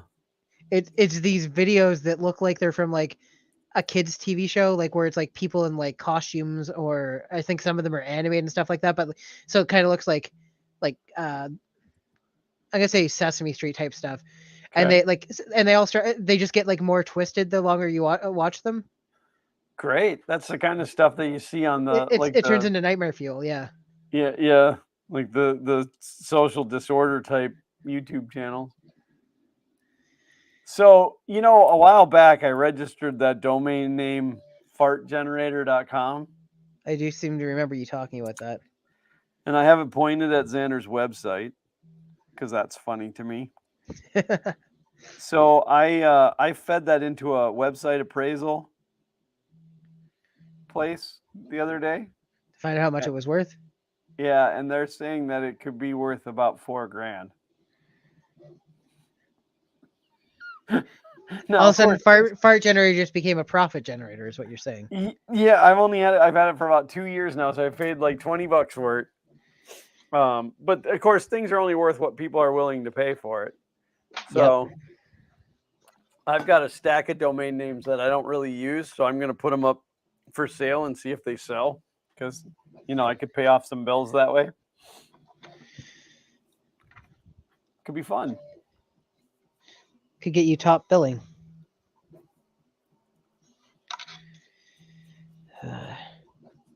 Yeah, I know. I hate Me Too.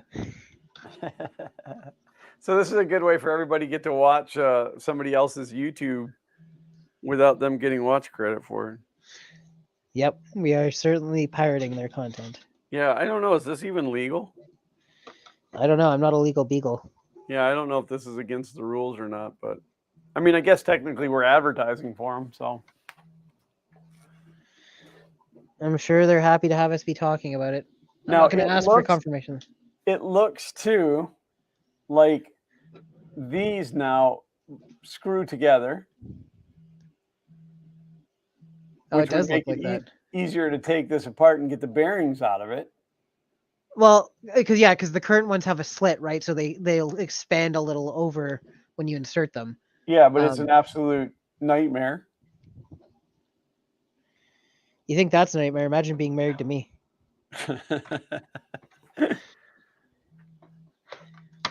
I made my wife a nice steak dinner tonight. Well, that's nice of you. We had enchiladas, and it's I'm paying the price still. Hey, do you know the Tetris movie comes out tomorrow? Why do I feel like this is a loaded? Nope, there's no joke. It's There's really Apple. a Tetris movie? Apple did it's a documentary on the making of Tetris, because the story behind getting the rights to release Tetris outside of Russia was ridiculous. Huh. I read about it years ago, and it's like, it boils down to basically like, if you're Russian and you invent something and you want to sell it, you have to go through the Russian government because you don't own it. I think it's kind of how it boils down. So then they met with the guy that invented it, and he made a deal with whoever, and then the Russian government got involved, and they're like, well, no, he doesn't have the ability to do that. I could be talking out my butt a little bit. I'm not. It's been a long time since I looked into the story, but yeah, that's interesting. So is it a movie or a documentary? it's a movie. It's a a retelling of the story with it's not documentary style. It's Okay. Yeah. So there's going to be, artistic freedoms. could be. They're going to make the guy be a cokehead or something. I mean, it was the 80s. Yeah. I don't know. There's a couple of good movies coming out. Looking forward to John Wick 4. I think John Wick 4 is already out. Not for I, me, it's not. I've been hearing. Oh, I see. I've been hearing good things about Dungeons and Dragons: Honor Among Thieves. Interesting. What else? The Super Mario Brother movie looks cute enough that I'm gonna go see it. Having grown up on Super Mario Bros. The live action one.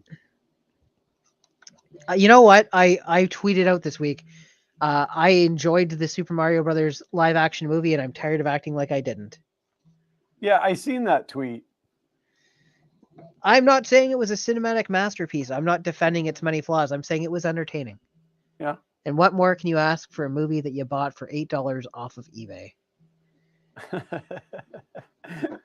Well, the parody that they did with Pedro Pascal was absolutely hysterical.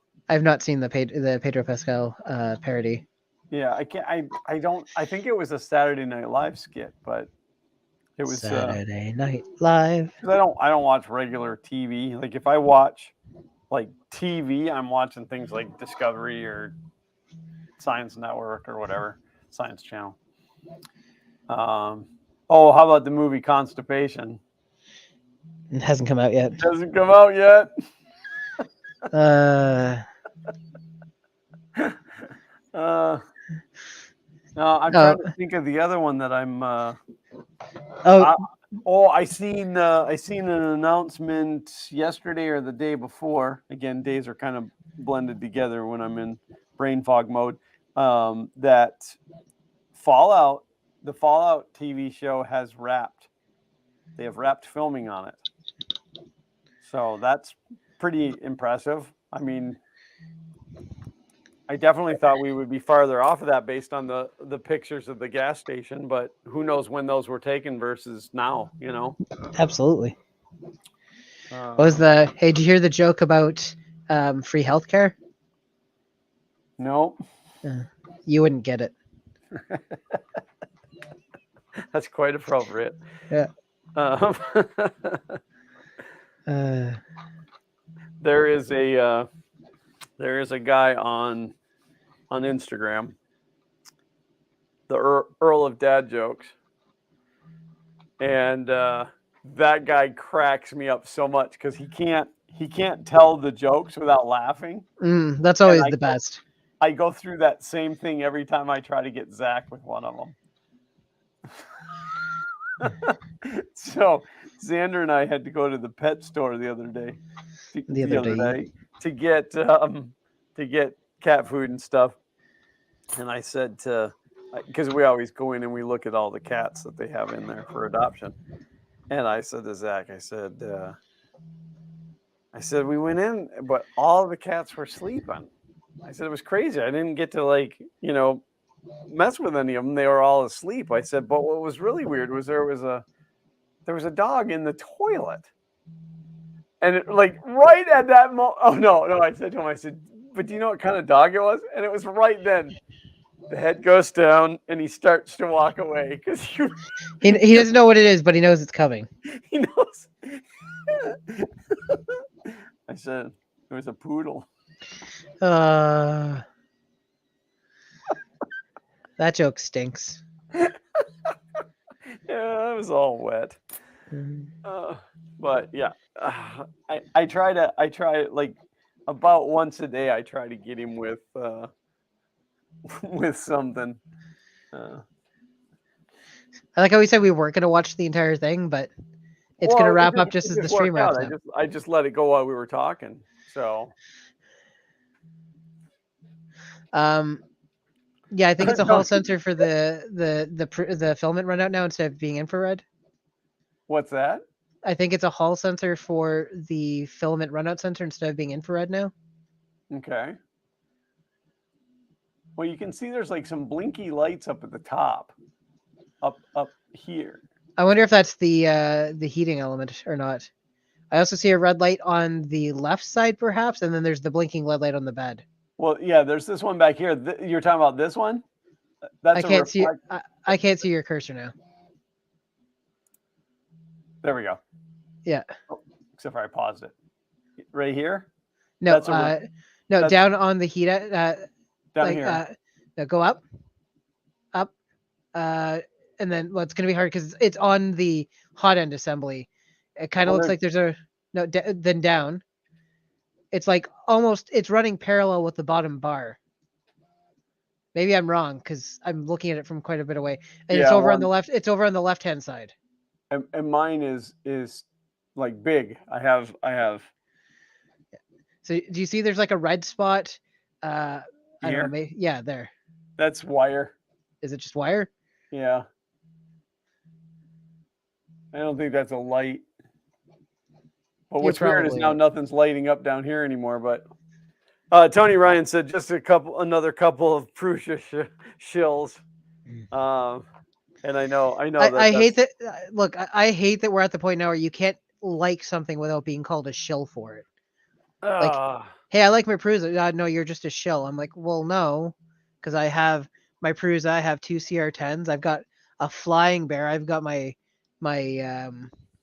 printer bot, but I like my Prusa. well, and we all know that the greatest printer ever made was the Fun King FK1. So It's true. poo on the rest of them. It's so great they only made one. Yep, that's why it's the FK1. Yeah. It's not an FK multiple. Anyways, I'm definitely not going to dump on that creator for his opinions on stuff. I don't like being encircled into the if you like this you're a shill. I don't like generalizations like that. But is what it is.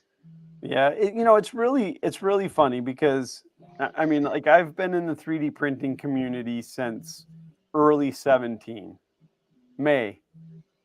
So what, 6 years? And in 6 years I've watched this community become garbage. Yep.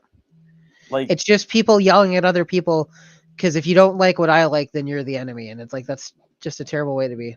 yeah, when I first came into this There you community, go. it was 1911-45. Sorry. that is I'm hoping it gets close to the camera because I want to see how that stack looks because it was going real fast on the stack. let me full screen that. Just That's zoom in, enhance. enhance. I don't think it'll let me, but There's like a bit of a line where it goes from solid deck floor to which happens on I think most printers. Like it's almost right where your mouse is. There's a horizontal line here. from thermal expansion. Yeah. But the overhangs for the inside of the benchy look decent. That I can't believe how fast it printed that stack and how it doesn't look like it's just a molten piece of plastic. So the cooling must be good. It's a little wobbly right here. I can't see your mouse when you're full screen, I think. Oh. Or when you're okay, I can see the mouse now.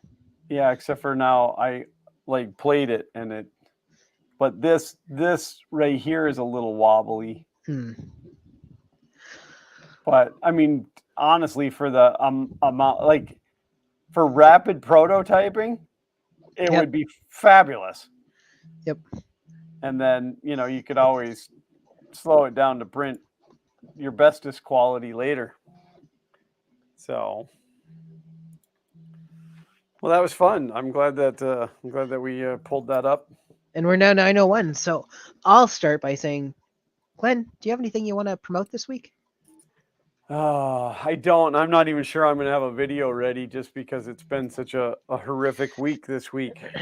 Sunday should have been my release date for this week. But I don't. It's going to depend on what happens over the weekend, but it'll probably be a week from Sunday before my next video comes out. That's fair. Oh, the other thing is, I might as well bring up next Thursday, I think I'm traveling during stream time. We're gonna go see family for Easter.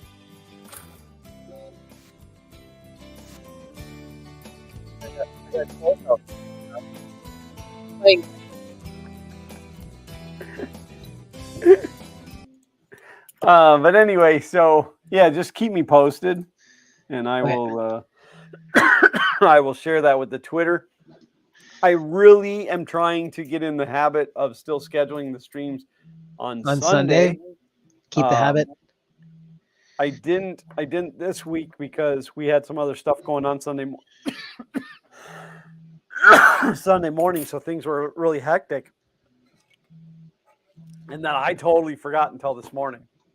And it's not like I wasn't thinking about the stream because I had invited Felipe to come on. And then all of a sudden I was sitting there today and I'm like, oh crap. I And never scheduled that. what's that? Oh crap! I never scheduled that. Yeah, and I have to schedule it and make the thumbnail and come up with all the ideas. I mean, it takes me a long time to think of each description or each title of the video. Did you see today's the one where it hits the fan? I did not. Did it hit the fan though? Where it hit the fan? Well, I just knew that you weren't feeling good. I wasn't feeling good, and then we had Felipe coming in, so there was no telling what was going to happen, and really none of that happened.